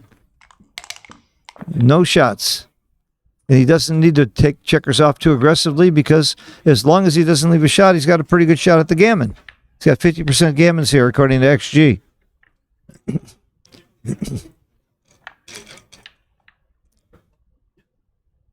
Yeah, no reason to make a point right now because there's no way to get a shot. Thank you. Pretty uneventful so far. Yeah, it looks like You didn't miss anything. the natural progression here. Mario is trying to win that all-important G to win 4 points. I mean, it really matters a lot that Mario wins the gammon here. It's kind of like 50-50-ish. Wow, that helps. That helps a lot. Do we have any good comments over there, Phil? Yes, Jesper mentioned that he thinks the boards are fabulous. How could you not? FM boards are, I think, the best wooden boards out there for the money. Yes. There's some people making specialty wooden boards for 3 times as much. They're very pretty, but they're 3 times as much. Yes, exactly. And they're no better to play on. So it's a Backgammon Galaxy board, but we have, I mean, we collaborate with FM Gammon, right? So it's their workshop, it's their craftsmen who make these boards, and they're so good. You know, I helped start the company, Fouat and Mete. We're FM, and Mete was my good friend, and they helped me. I helped design the board, and I got the number 2 board as a gift from them. Wow. I'm very proud of that. You still have that board? Sorry to say that when I started the P40 company, I sold the board. I'm almost embarrassed to say that. Why would you ask me a question like that? I should have lied. I'm embarrassed that I did it. I love the board, though, too. I needed the cash at the moment, and I had P40, so I'm still involved with P40, and I still love Fouat's boards. I just sent one of my students to Fouat. She went to Turkey and bought 7 boards. Wow. She wanted a nice wooden board. She was in Turkey. I introduced them together. Fouat brought over a whole bunch of samples to her hotel. She bought 7 boards. 1 for the yacht, 1 for the airplane, 1 for each home. Good. Wow.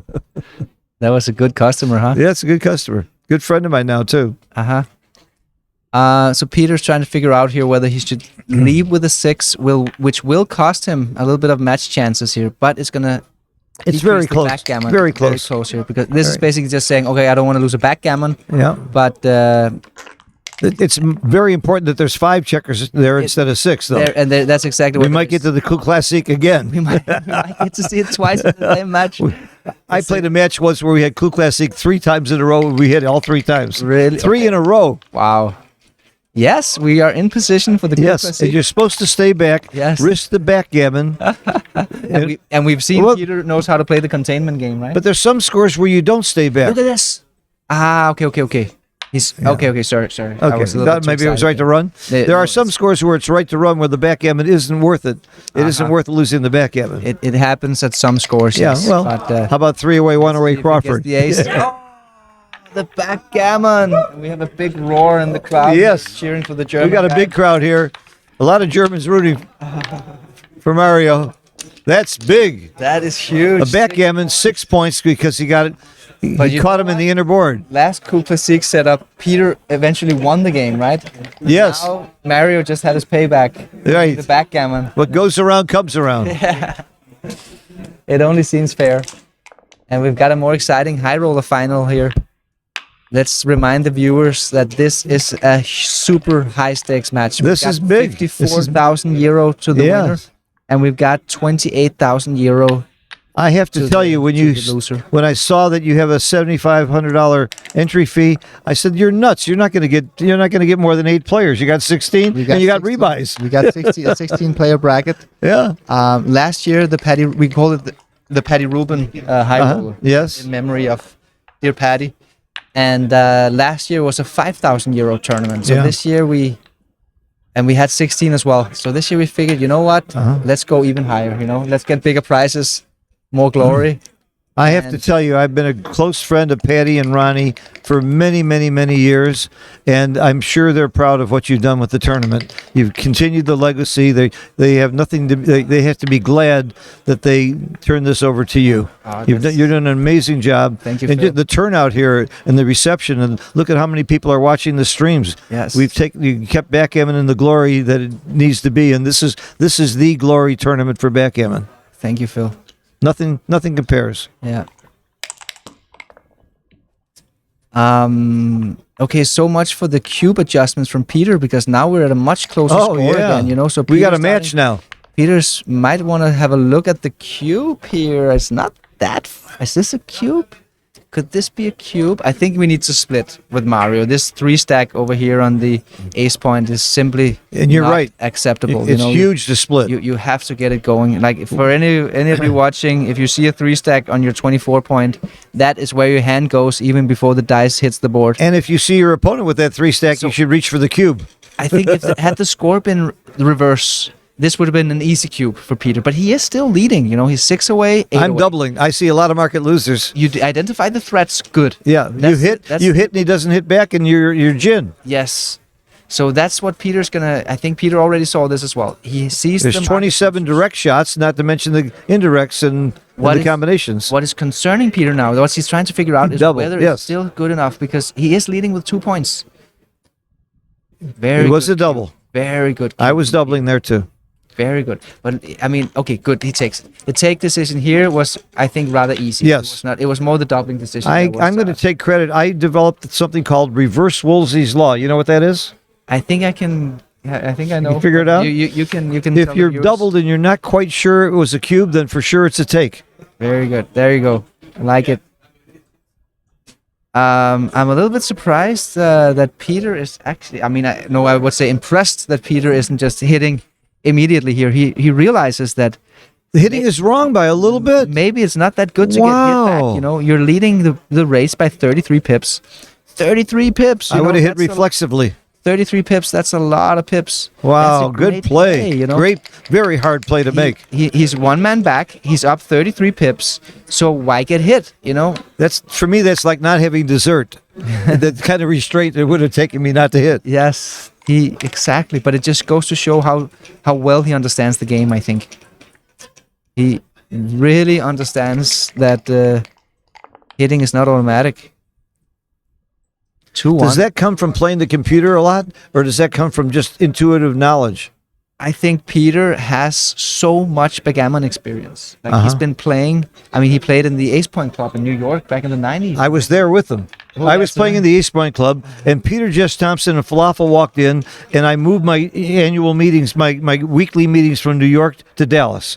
The day I saw Peter Jess Thomsen and Falafel, I'm telling you, I used to play with Chris Trencher and Karen Davis and Blake Fleetwood and a bunch of guys at the East Point Club in the 80s, and I moved in the early 90s. I moved. My whole corporate meetings were there because I wanted to play in the East Point Club, and it was Peter Jess Thomsen and Falafel that chased me away from the game. I couldn't win anymore.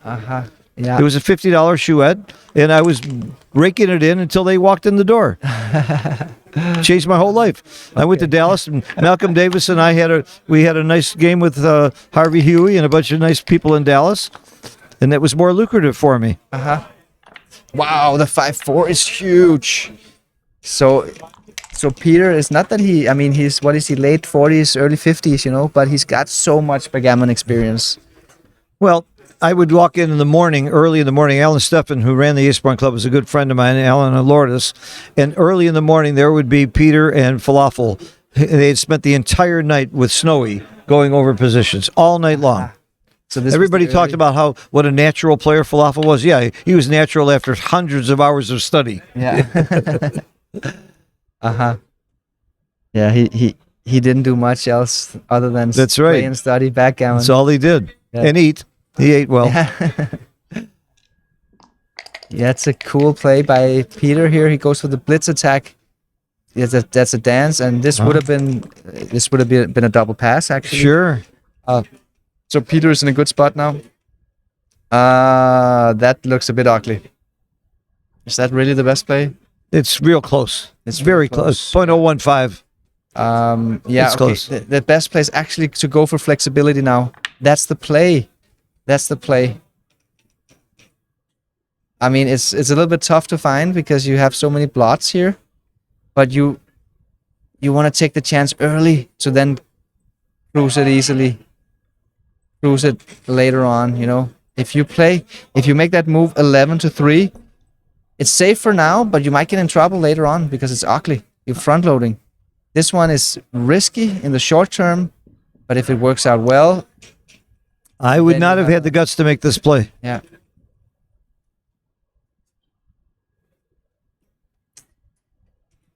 I would have made the second best play, I think. I might have played 11-3. I might well have done that. Yeah. I mean, that's actually an impressive play by Peter. Good play by Ooh. Peter. In and Yeah. hit. You know, it's a good roll for Mario, obviously, but Peter still has some action here. Uh-huh. He has a ton of return shots where he can win the gammon. We can even call it the gammon trap, and that's exactly what we see here. This is Hit's the clearly gammon right trap. here. You It's must hit. clearly right. You know, it's the Clearly gammon right. trap. Imagine Mario dances here, then Peter just destroys him with the blitz attack.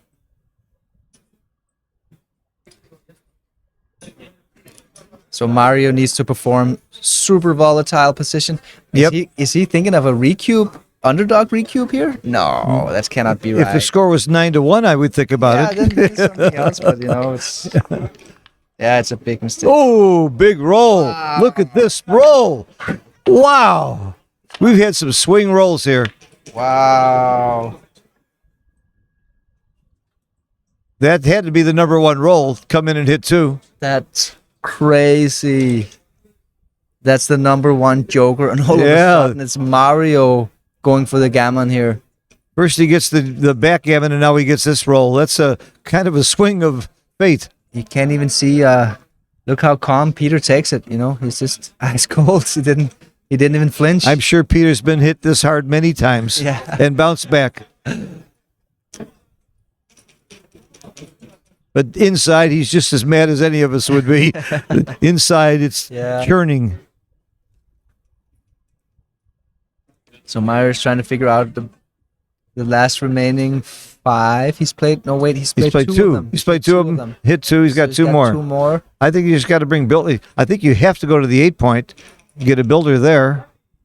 I think that's automatic. You don't want to stack the midpoint too much. You know, that's Yeah, underutilized. I think you come from the midpoint to the 8. checkers. You want that builder. Yeah, and then after doing that, the best play seems to be just bringing the other one down and just making the 8-point. You know, it's a good priming point. Oh. It's ammunition for a blitz attack. And you're right. That is the best play. Yeah, You're right.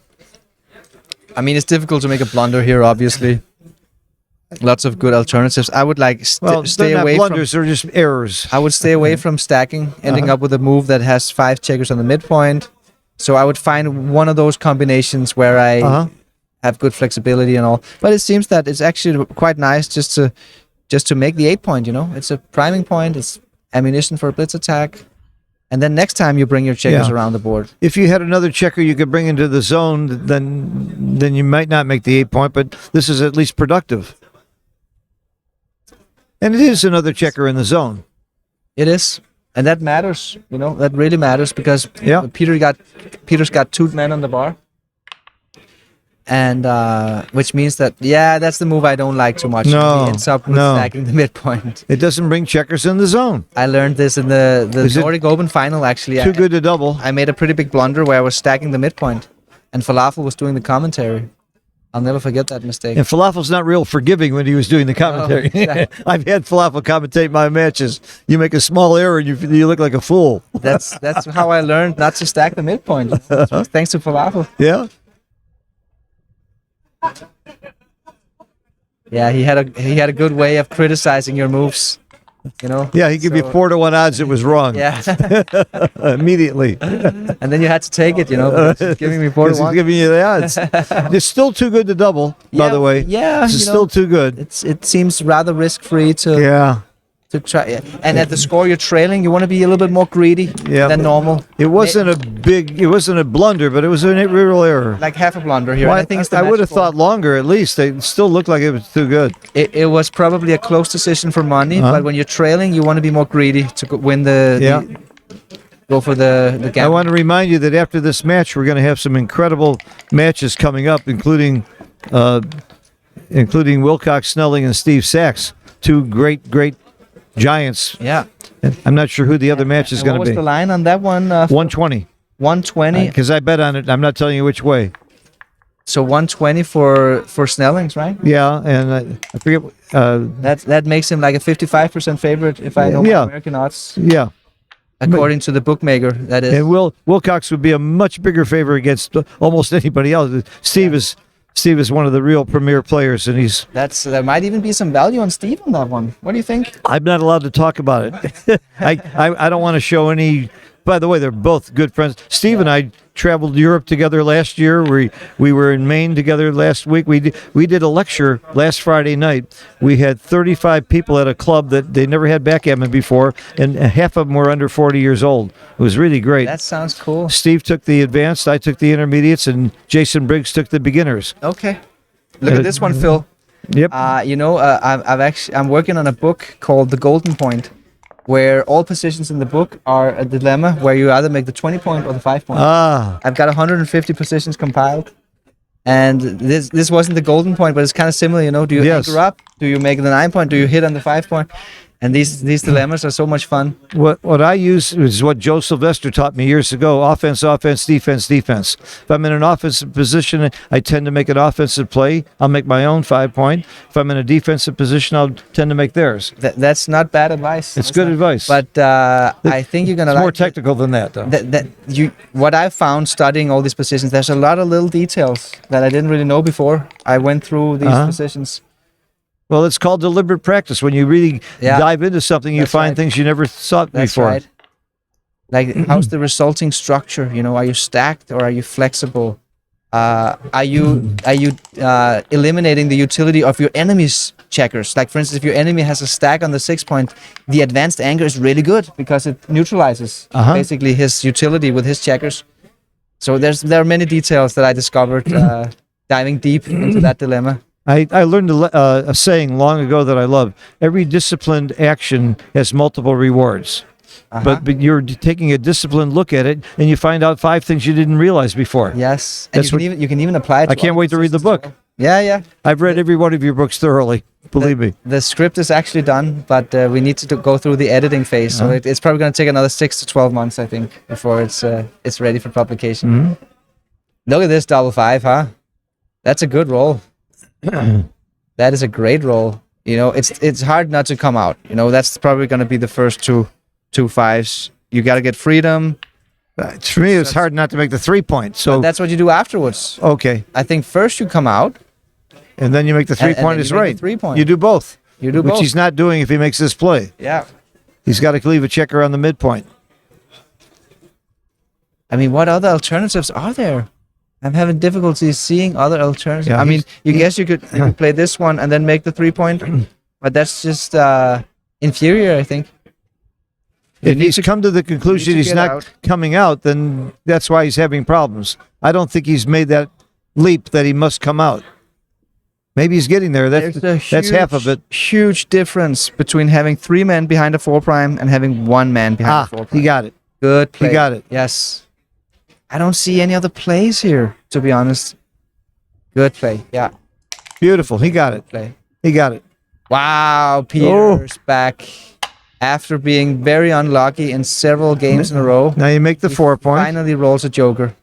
You make the 4 point, then you look for the last one. Well, the last one, you got to come out. You got to come You got out. no choice. You have no choice. No choice. It plays itself. Yeah. FBL, forced by logic. Yeah. Forced by logic. That's right. Okay, so Mario wants to come in here. If he doesn't come in, we might see a cube. Well, Maybe he can comes come in. He can make the outside point. I think he has to, doesn't he? Yes, he has to. He's very sad about this situation over here. I mean, if he didn't have that blood in the outfield over here, he could have come in with a 3 and stepped up with a 1. But the fact that he has this and a quick cube.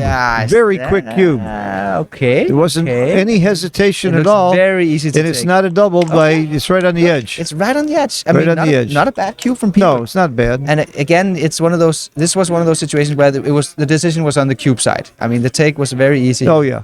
using the inverse Woolsey's Right, ball, right? You're right. not sure if it's Easy a cube or not. take. It's an easy take. That's right. But why such a fast decision? Is he getting? He's not low on the clock. I guess he just that was sure. Yeah. He's just that sure. Yes. I would love to have that kind of confidence over the board. I guess Okay. another 40 years I might get there. Oh, that's not good. Now he's in the disconnected state. No, that's not good. But I mean, that was a very difficult play to find because the best play was the slotting play. Wow. Very, very difficult play to find. Wow. That humans don't find that play. I guess the key is you're facing one man back that can easily escape. You need a pure prime ASAP. It can only be too slow. So slotting and... Wow. I would not have found the slotting play no. either. Again, we see here, so Mario has to play super pure here.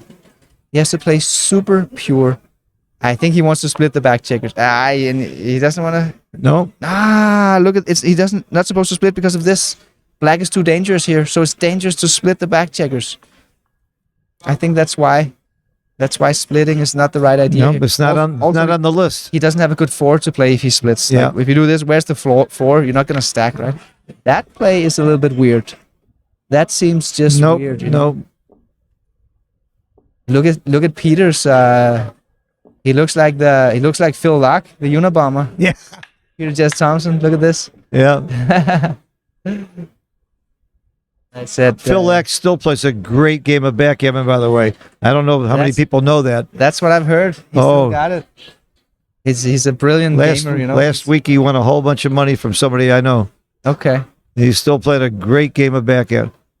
So it's not just poker; he's good at. Yeah, it. and Phil X, another one that hung out at the East Point Club all the time. We were there. I had dinner with him many times. I think Peter and Phil are probably more or less same age. Right. And they were at the East Point Club together. Yeah. And when the East Point Club started having poker, that's when Phil converted from backgammon to poker at the East Point Club. Interesting. And then look at the career he had in poker ever since. Yeah. The career and the girlfriend. Was it the same with Gus Hansen? Yeah.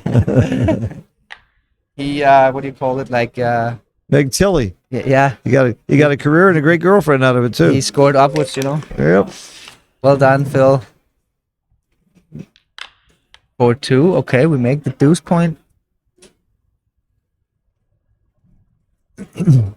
Yeah, you got to do it. You got to get those checkers utilized. He had too many checkers stacked up here, so it's a little bit impure creating this gap, but at least he's utilizing his checkers. 3-1.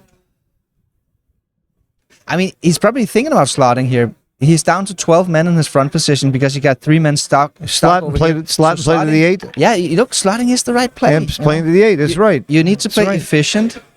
You need to play efficient. It's scary to slot against that board. But it's your only way. Is this a good play? I think it's good. A good roll? Yeah. I think it's good. Also notice that he's killed his 6s over here. Yeah. Right? So my question was whether it was a good roll or a bad roll. I think it was good. I think it was good. Could hurt his timing. It would have been not so good if he'd made the bar here. It might have been slightly bad for his winning chances, but I think it was good for his gammon chances. I see. Overall, I didn't get to see the percentages, but I think I would take it. I think it was okay. Net profit. That's the beauty in XG. You can go back and look at dice distribution and find out how good or bad a roll is. That's a pretty good play here by Mario. 2-5, not a good roll. He needs to get that back checker going as soon as possible. Oh, that's a big roll. Big roll. That's Huge roll. Great for Mario. And there goes the It's 6. still not a recube yet. No, I think He's got to get a 6 out. He needs a 6. Complete 50-50 position here. Yeah, Mario he needs a 6. has the timing advantage. Oh, there it is. Wow. Wow, what a Mario's turnaround. Mario's a favorite now. That's the 6, and then it doesn't really make much sense to make the 13 point here. So you should gamble a little bit and get that extra builder down so you can fill out your gap. You only get hit with 1 6 and 3 4 and 3 5. Yes. That's 6 numbers. 6 numbers, right? He doesn't take the gamble. It doesn't make But the reward is worth it if you can make that point and have a builder. You need to have 4 builders. Yeah. Pointing at that point. Right now he only has 3 because you can't count this one as a builder for the 4 point. It's not quite a recube, I don't think, is There's it? a huge difference. Maybe if he had a fourth builder Yeah, now, it might have yeah. been, you know. If he'd had the 8-point slotted, it might have been. 5. I think he needs to play it big. Yes, look, again, we see the big play. 2 down. When you are in a priming battle, it's really important that you play efficient, flexible, and pure. You cannot allow any deficiencies, you know, playing like this move here is just so inefficient. You can't do it. You need to utilize your checkers. He did it. He did it. Yes. Good Very play. Pick up the dice. Hit the clock. You take an Hit the clock. You run a risk, but that's the way you win the game. Hit the clock. It's the right play by a lot. Yeah. Takes guts to play backgammon. You know that? And look at the blunder potential here. Again, we see a priming game. That's where you have these huge blunder potential moves occurring. Great play. Great play by a great player. Yes. Uh-oh. Okay, he holds. Now. Okay, wow. Wow. Now No. he's giving Peter a decision. He's giving Peter a decision. You know what? I'm surprised it's a take. It is a big take. No, it's not a big take. It's Well, a big cube, and it's less than blunder margin. It's For a almost. It's close. Yeah. For a human being, this is such a This is tough. This is a tough one. It's really, really tough one. I mean, Wow. for a computer, it might be clear, but Yeah. not for a human. That's what I was talking about with Kit earlier. A small mental error could be a big PR error, but still, Yeah. this is a tough one. This is a very tough one. All right, what are the odds that Peter gets it right? I think he's a favorite. You know, he should be a favorite. He should To be get it better right? He should be better than Random. Why is he looking like the But, Unabomber now? Yeah, that's Oh my God! We're exactly talking what I about said. Phil Lack. That's why I told you. Oh, about I didn't Phil look up and see that. I didn't see it. That's okay. exactly why I started talking about. Phil Lack. Oh, now I see it. I never looked up at his face. All right, is he going to take it or not? This is tough. I think he's going to spend a couple of minutes on his time bank here. It's a huge decision for the match. Peter might think that he's a better player and adjust a little bit here. Let this one go, you know. Yeah, if you think you're the better player, because this is not a hard position for Mario to bring home. Yeah. If it was a complicated checker play position, you'd be more inclined to take if you think you're the superior player. I'm not thinking. Yeah. Sander, Unbelievable. what do you think about this one? What do you think about this 4 cube here? I hope he's going to take it. Huh? I mean, the reason why it's good to play two down with 5. He passed. He passed. Wow, he passed it. Passed. Great play by Mario, though, in that double slot. Sanders a little bit Great play. disappointed. German is now up. He Ger- was up 9-1 and then 10 points. This is the second match in a row where a player had like 10% equity and turned and now he's leading. But Peter is still. Peter has one blunder in this match so far. This wasn't even a blunder to pass this cube. Uh-huh. He's got one blunder in this match. In the whole match. And the score is 9 to Yeah. 11. Right? He's played at a 1.9, right? Oh, now he has 2 blunders. Maybe it did count it as a blunder. I don't know. Maybe it was. It was just- right on the edge of a right on blunder. the edge, yeah. 0.79 as I recall. Anyway, he's playing. It's semantics. The tremendously blunder well. just has to have. It's just a line at 0.08. Yeah. We could have set Yes. it at 0.07 or 0.09. It's Yeah. just it's an arbitrary number. Yeah, right. Do you know why we set it to 0.08? No. I know why Extreme Gammon did it because I helped develop it. Because Snowy had it that day. Snowy had it, yeah. We don't know Why why. did Snowy have it? Because Leverman decided that's what it should be. That's why So we're it's doing it. Liverman. He was the originator. guy. When he did Snowy, he decided 0.08 was the number. I feel like it's a great number, actually.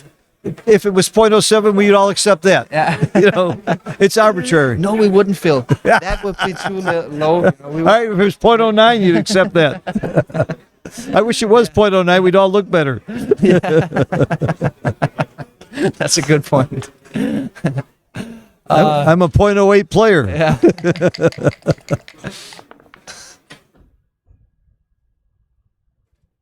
Yeah.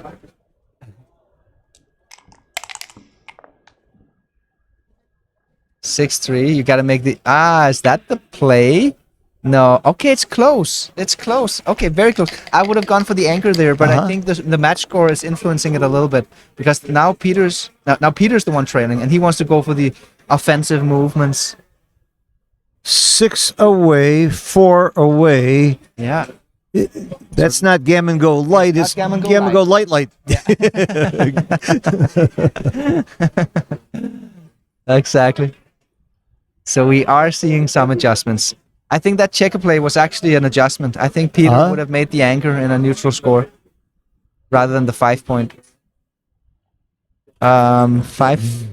That's okay. He plays the 4 first, which is a little bit weird.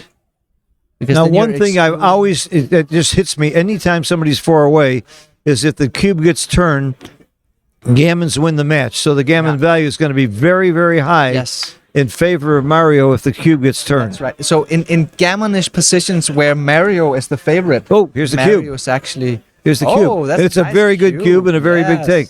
Nice cube by Peter. Excellent cube actually. He's trailing a bit in the race, that's what makes it a take. But it's an excellent cube, and there's even a little bit of bluff in this cube. You know, Oh, how fast he did it too. Yeah, He might get a pass. might get a pass. I wouldn't be shocked if Mario passed this. It'd be wrong, but I wouldn't be surprised. And I mean, the key here is the pip count. So Mario, please. Okay, now he's counting. Good, very good. And that means he's probably going to find the take. Because if you know that you're up 7 pips in a position like this, early middle game, yeah, it's almost impossible to pass it. You're not on the bar. Yeah, but It's when a you're single winning shot. in the match, That's what's scary about that scares you. Yeah. That scares you. And the gammons, you can't see that many gammons that you would win. So that 1%, that 1.0 gammon value, when you're only winning 8% gammons, isn't really exciting. Yes, that's where the bluff comes in. I mean, I think Peter looks really scary right now. You know, I mean, I think he's taking this Unabomber to a new level. Yeah. We got to call Phil Lack and say something. He took it. Attaboy. Okay, Good good, play. good Good play. play. Mario certainly is impressing me with his skill. Okay, He's- we have a blitz attack here. We have a blitz attack. Oh yes, the Sander. I'm looking at Sander. Yeah, he's already exactly. I saw it immediately as well. The blitz attack, point shift, 4-point board. Pick up that second blot. Win the gammon. It's actually a clear play. Yeah. Peter sees it. Come on, Peter. It's a clear. Not a play. lot of people. yeah. A lot of people would miss that play. Yeah, you A gotta lot keep of an eye. people miss that play. I would make the play if it put 2 checkers up. With 1 checker up, I'm not sure I would see it. Exactly. But the other blot makes me want to do that too. You gotta train your brain to look at the switching. Yep. Switching plays. You know, it's counterintuitive. Excellent play by Peter. 5-3. Okay. Comes in and hits. I mean, he has to, right? He has But to hit. It's not over yet. There's no other 3. It's not over yet. Is he considering hitting on the ace point? No. Maybe. Why? To leave less to shots. anchor? Oh, To leave also less to be able to anchor, maybe. Look how close it is. I would never have dreamed it would be I mean, close. it's much less shots, right? It's yeah. less. Also, if you hit on the ace and you get hit back, you might anchor. You might anger. It's less ambitious, of course. You're gonna win more games with this, but I would have lost that bet. I never dreamed it was close. this is a powerful roll, and he's gonna put Mario back on the bar, and now Big Mario roll. needs to perform. He really needs to perform here. Ooh, no. Dances. No. Wow, this was a big swing. Big swing. 2 men on the bar. There you go. This is powerful blitz attack here from Peter. That's the 4. Okay, so Peter's He's going to attack hit with anything. anything here. Anything. 4 and 9. That's the hit, and then he's gonna split the 10 point to have more attackers. Sure. Yes, good play. And Mario really needs to perform here. He needs a 4. He's desperate for a 4. No, he dances. This is looking like a 4-point win for Peter to me. Yep. Here. Now we're down to the double 5. We're down to Oh, wow. wow. He does it again. Big swings. Does it again with 2.5 minutes left on the clock. They must have stopped for the transcribers. Yeah, they Yeah. stopped for the transcriber. Wow. Oh, my God. The swings. He makes the 3-point, doesn't he? That is Sure. just wow. What a swing. That roll might be worth 30. It was almost going to be 2 away, 4 away for Peter. How much equity is in that roll? Oh, how many dollars is that roll worth? Yeah. Great question.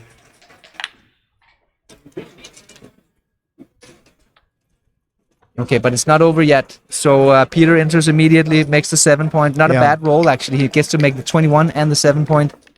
Wow. Oh, my Starting goodness. has Mario. position. The comeback kid, we're And going to he's call a Mario favorite from now. now on. Yeah. The comeback kid. 4-3. There's the crunch. Came back from what? The score 8-1, was it? 9-1. 9-1. It's Yeah, not 11-9. Oh my Crazy. God. And Peter hasn't made a mistake, basically. Oh yeah, and he's playing XG. That should be. We used to call McGrill X22. Yeah. We should call Peter XG. Okay, yeah. Yeah, no, it's not even an inaccuracy for Peter here. 6-2. Mario, yeah, you could split the rear anchor, but then you don't. It's not really a good thing to do, so let's just play 13-5. Peter comes out. Good. Threes and good. tens. There's a 3, but it comes with a little bit of risk, but he's got to do it. You know, just What hit else that is there? guy. What else is there, you know? And he's 6-5 is right. It's It seems close. Close. Which one is I would have done better? this to dupe the. Oh well, no, it's not duping. No, it's not really. Okay, 4-3. Remake the 4-point, I think. Really? You don't clear? Yeah, you're right. You're right. You remake it. I would have cleared. The problem with this is that the problem with this play here is that you're burying a checker, right? Yeah, So, I would have buried the checker. the That's what problem- he's doing. The problem making the 4-point obviously is that you are leaving a shot, Yeah. but you. He Yeah, he made. that's a small mistake. How here. could he make such a chicken play that I would have made? But he's still below a 2 PR. So double 3. Now we're gonna see movements with the rear checkers here. He needs to somehow get at least one of these guys out here. I'm a little afraid to leave one because of double ones, double twos, and pick and pass. Yes. So I would bring them both out, and it's right. Yeah, he doesn't want to get hit with a fly shot here. Yeah, I like that play. Good. Again, what did you call it? Forced by logic. Double 5 Yep, from FBL. Peter. Double 5 It's a from big Peter. roll. So it now, okay, yeah. This is now it's a good time to bury checkers because now you're racing. You don't want to get hit. It's not that it's pretty, but it's necessary. I've never heard that expression. A good time to bury checkers. Yeah. I always thought it was never a good time, but Well, it's okay. Yeah, it's okay. Right? It's okay. Not exactly desirable. You're still, but you're still creating wastage for the race, but it's better than the shots. yes. And the closer the race is, the more valuable it is not to get hit. You know. This points out how important it is to have a sense of the race at all times. I think here, if you can just kind of figure out, you don't even need to count the pips. If you can just figure out that you're leading, you know, as Peter here, okay, then you should place it. Oh, this is an interesting decision here because is he gonna play with the dragon with the tail? That's the dragon. That's the tail. Or was he gonna ensure this perfect contact, which is 6 pips away here from the anchor? So Ooh, that's good pip threes. count. he's gonna keep the dragon with it. Oh, he can still have it. No, that's not good. That's He's giving losing up. in the race too much. Yeah, exactly. You If you're can't play down in this the one. race, you don't want to race. No, you're giving up way too much contact here, Mario. Okay, he's counting the He's race. counting the you know, race. but He's not going to do it. He should know that he's trailing. Make the ace. But there is a play. He can continue to have a dragon with a tail Yeah. by playing this move here. I make the ace point really quick here, and it's That real, would have been it's my a tie. play as well. Yeah. I would just play. It's close. It's a tie. 1 minute and 15 seconds left on the clock. 5-3 hit. Wow, that might be the best way for Peter to get his checkers home. If Mario can just stay on the... Oh, 5-3. Wow. He hits him right Hey, back. Wow. Wow, Peter just can't catch a break Somebody here. who pointed out the clock. 1 minute and 5. 1 minute. Mario's down to almost no time. Yeah, he's slightly above 1 There's a minute lot on of time match back. left. There's a lot of match left. It's too and good to Peter's double. got a tremendous amount of Double time. 4. Okay. Peter has a It plays. chance. It plays. Peter has a chance here. He needs a 6. That's He got a it. 6. He got That's the a 6. 6. Wow, That's it's a not- cube saver. Well, I mean, I think Mario was going for the gammon until this point. But at least it's a gammon saver. Yeah, it's a right? gammon So, saver. he's That's not going to right. lose the match. Oh, Double 6. wow. Wow, he's That, up in the that race. might be a match saver. 1, 2. Shouldn't he just run here? Isn't he up? It's even. It's very even. Very even. He's up, but he has more wastage, and he has the gaps here. That's the problem. So even though Peter's going to be up 7 pips in the race, he's got too much wastage and gaps here. So it's a very close race after running. Peter's got plenty of time in the time. And by bank. staying, you make a very good point in your board, too. That's the other reason to stay. Oh, that's right. You're making your 4 point. That's right. Of course, it's a better play. By far. Of course it is. By far. You're gonna get a 7 shot on most of his rolls. You might even get a. I mean, imagine if he rolls a 5-1, right? 5-1. You get a direct shot if he rolls the 5-2 or 6-1, which would be good Sure, roll for Mario. sure. He gets a fly shot if he rolls something anything bigger than a 7. He's got it. He's got it. He's doing it. Good play. Right play. It took me a while as well just to figure this one out, but No, now- your gut reaction was right, though. No, my gut reaction was to run Oh, go for the okay. race. But then I started looking at all the wastage, and There's a 7. it's a 7. That's a good Okay. roll. It's a This is good the roll. big roll of the match right One of here. the best rolls. Huge roll. Oh, he He dances. danced. He danced. And there we have the cube. Yeah, there we have the cube. Double pass by a lot. Wow, he's really unlucky, Peter. He's really unlucky. Yep. Huh? Yep. Even that 7 from Mario, it was a great shot because it went from 50-50 to 2/3 of a 2-1 favorite. That's to right. Mario. He only had about 30% chance to hit. That's right. What's the luck factor? I mean, Mario. way in favor of Mario turned Mario. around with just the double 5 that got him into the position to start with. Yes. It was huge. Yeah, we're gonna see the split here from Mario, of course.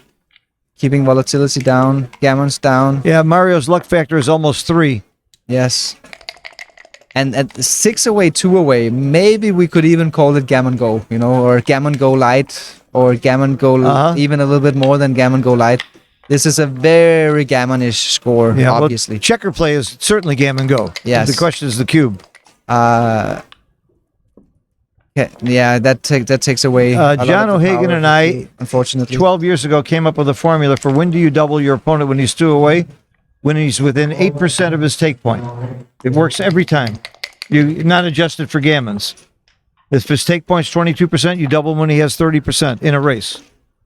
When your opponent is 2 away. really It works every time. Does it? That every sounds time. like. At 2 away, 5 away, his take point Oh, wait, 17%. sorry, when your opponent is 2 away. Right. Oh, when you're the yes. Yeah, trailer, yeah, okay, you yes. double when your opponent, Yes. because he has no recube vig, so you double about 4% faster than you would in any other score. Well, I mean, in a straight race, you would also double 8% from his. That's exactly what I'm talking about in a straight race. Yes, so there's no difference. in No, one no, a game straight or race in- is usually, The straight race is actually the same doubling points.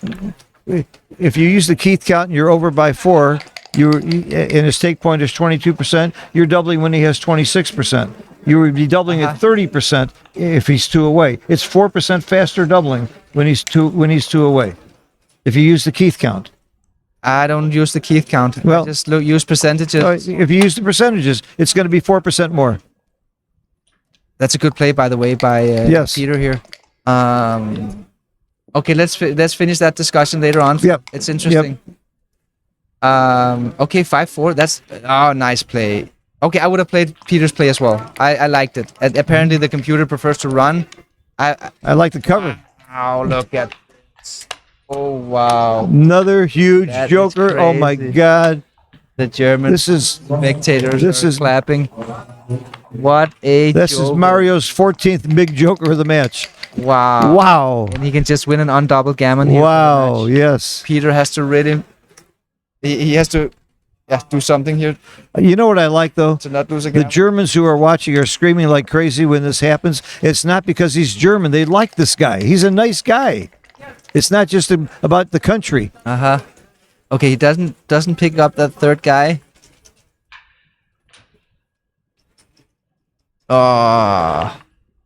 Okay, that's a little bit conservative, I would be more greedy. Oh, Wow, Peter. that's very helpful. Very helpful. Very helpful. So the question is, can you allow yourself to leave any shots? No. Yes, this is the good play, Peter.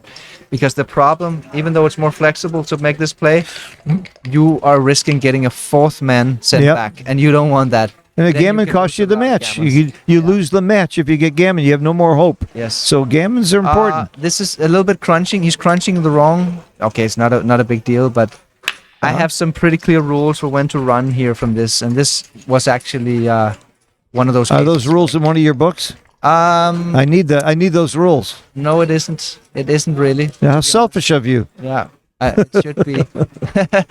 There is a lot of these secrets, you Wow. can't get it all out, all at once. Well, keep writing books because I'm learning from you. Yeah. And by the way, I'm stealing all of your information and teaching it to my students. That's good. Double three. Double three. That's a little bit tricky one, right? Because, I mean, how are you going to balance this one out? You don't want to front load too much. You don't really need to slot either, right? That's a little bit weird, but you could. So Well, it seems there's that 6 plays that are close, though. this one, you're going to kind of give up some contact. Yeah, It's not terrible, but they were close. they were very, yeah, it's difficult to find the best one. Apparently, there was a slightly more flexible variation from the computer. The computer was a little bit more greedy to try to win the I think undoubled that's the gammon. play you'd have to roll it out to really know. Yeah. Do you just leave one of them there to annoy a bit? Duplicate aces? No, probably not a big deal. You could. Okay. You know, the interesting thing here is the gammon value is not necessarily 1 because just winning 1 point and getting it at Crawford's pretty good also. So probably gammon value is only about 0.7. Yeah, which is still Good. good. You still like to get a gammon and end the match and go Yes. home, go But out it's to also- lunch and it's also important. It's also nice to just win a single and get to Crawford. Good play, Mario. Yeah, he doesn't want to have an unflexible position. It's completely risk-free slotting, so excellent play. Mario's rolled so many jokers in this match, I don't think I could name them all. And Peter's had a couple too. Yeah. I think Mario has played a really good match. Oh. He had some super tough cube action Yep. decisions, and but what can we say about Peter? You know, By the he's way, got three basically one 3.4 is nothing to sneeze at. No, he's been You're really 3.4 playing so the game. far. You are, and he had some tough cube actions. Yes. And Peter has just played fantastically well, I would say. I mean, he had one checker play blunder. My the entire nickname for match. him is XG. What do you think? Yeah, He's amazing. he's pretty amazing. Yeah.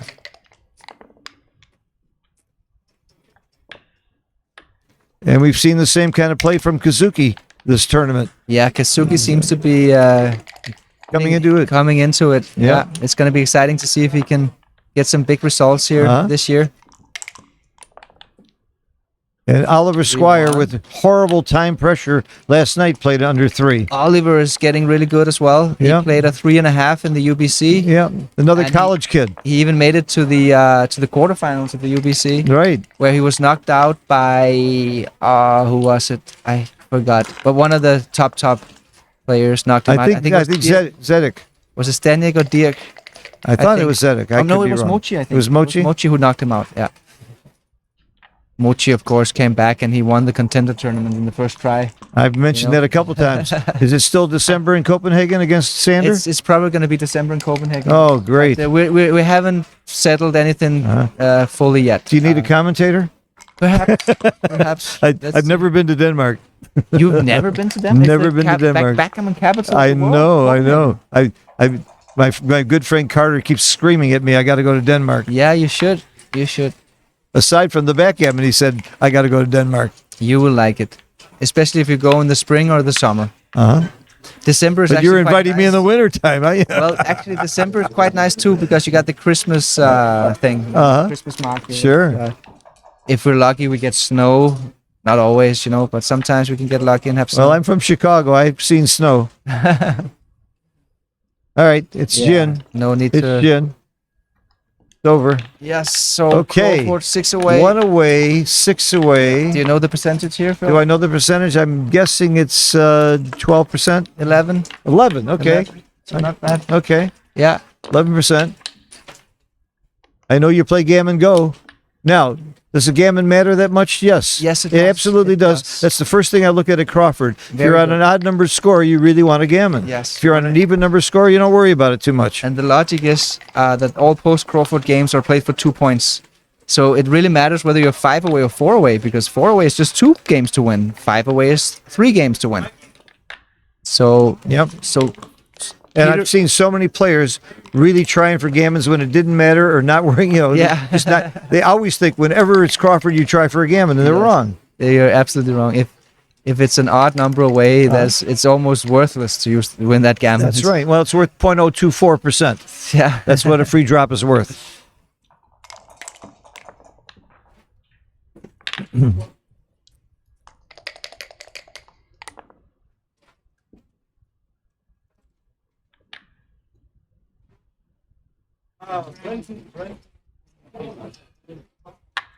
Ooh, I would have made the 2 point and I would have been right. He did not make the 2 point there because he unstacked. Now they're letting the transcriber catch up.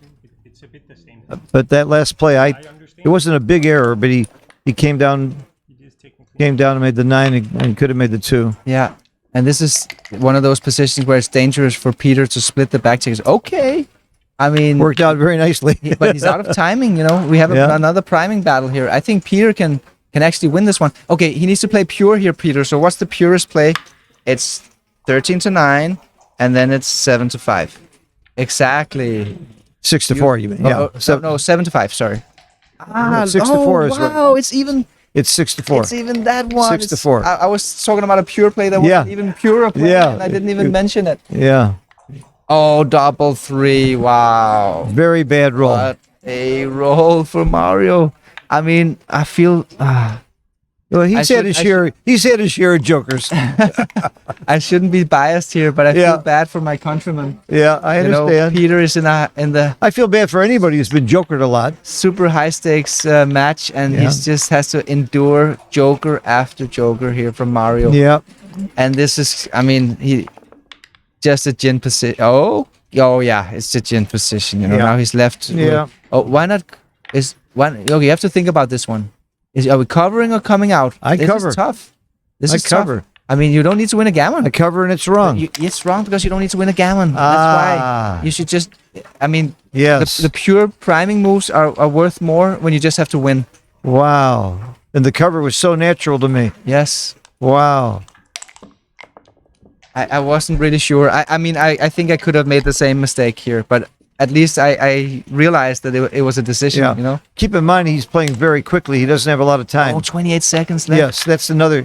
We got to cut him some slack for that. If Peter can get a 6, he will have an ace-point game. Ace-point game's about 15%. If you have timing. That's the problem here. He's down to 10% because he doesn't have timing. Yeah.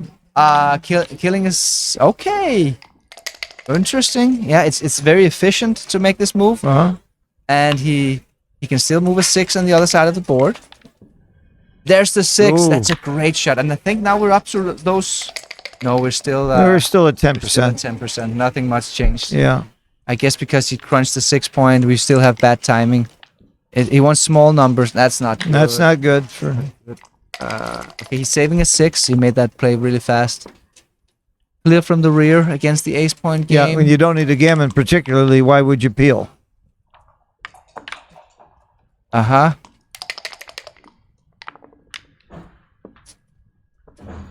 Now the reason you peel is you want to get to an even number on your highest point. That way the high doubles don't leave shot. He ran. Is there a chance? I guess it's his last resort. Right? Well, again, he didn't think very long about it either. He ran so quickly. Yeah, I think it was wrong, but I don't know about how much.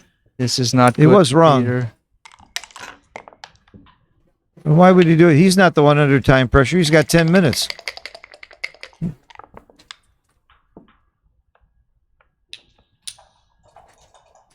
Maybe he's hungry. Maybe that's why he's playing fast. That's why I play fast.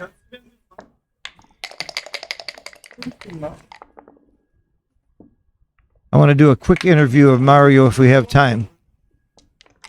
You should see that interview I had yesterday that's been posted of this young man.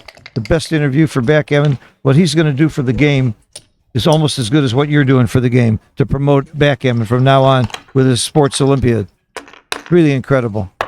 Yeah, there's the handshake. Yep. And, great match. Great match. Beat. Look at those PRs. Yeah. Look at those PRs. Peter Luck factor is +5, however.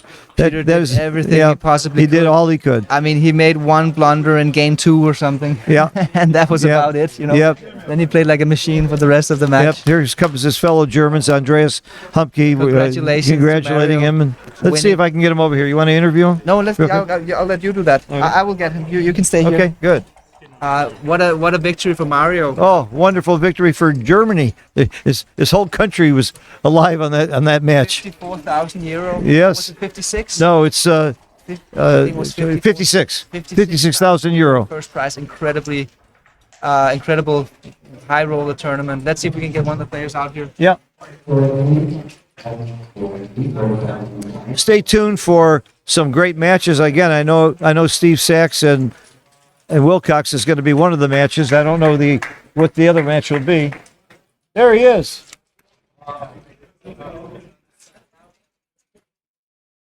Have a seat. Congratulations. Fantastic match. Have a seat. We're being streamed. This is Mario, our winner, the super jackpot, and a very wealthy man. Will you buy me dinner now? Always. Always buy me dinner. So tell me, what are you feeling right now? What are your thoughts?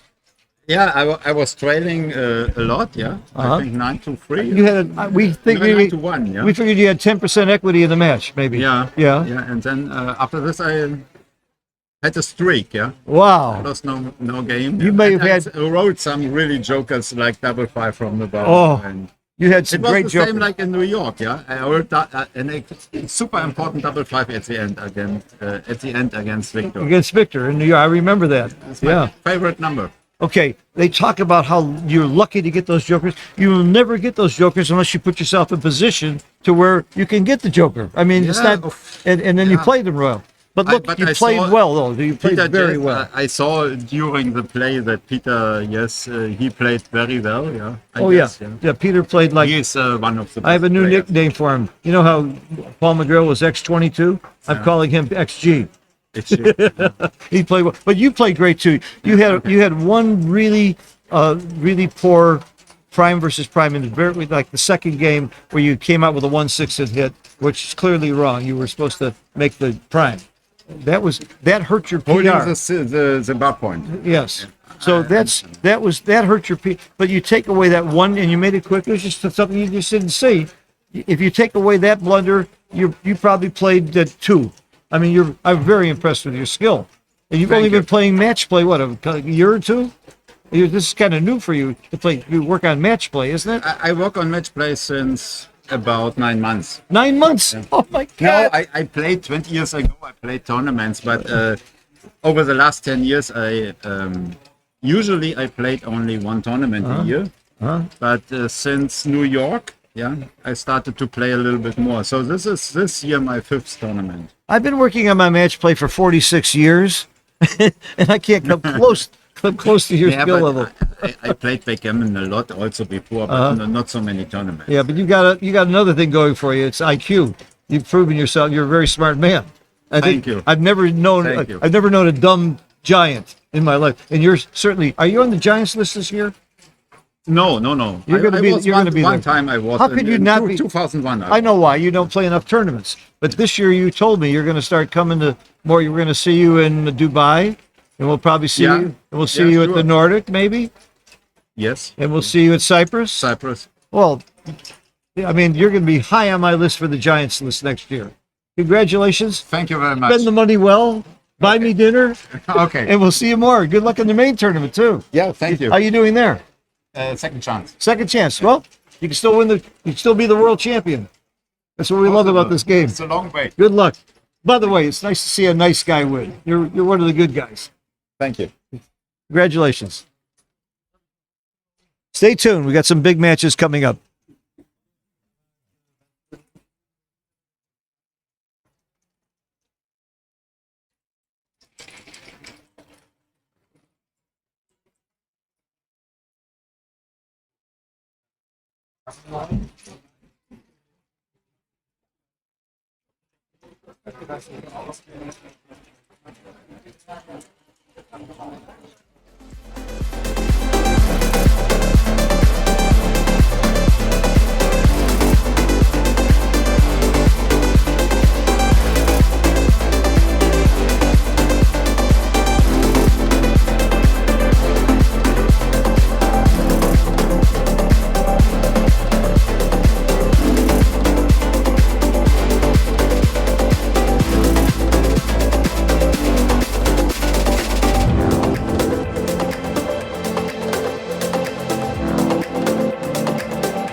Well, hi there.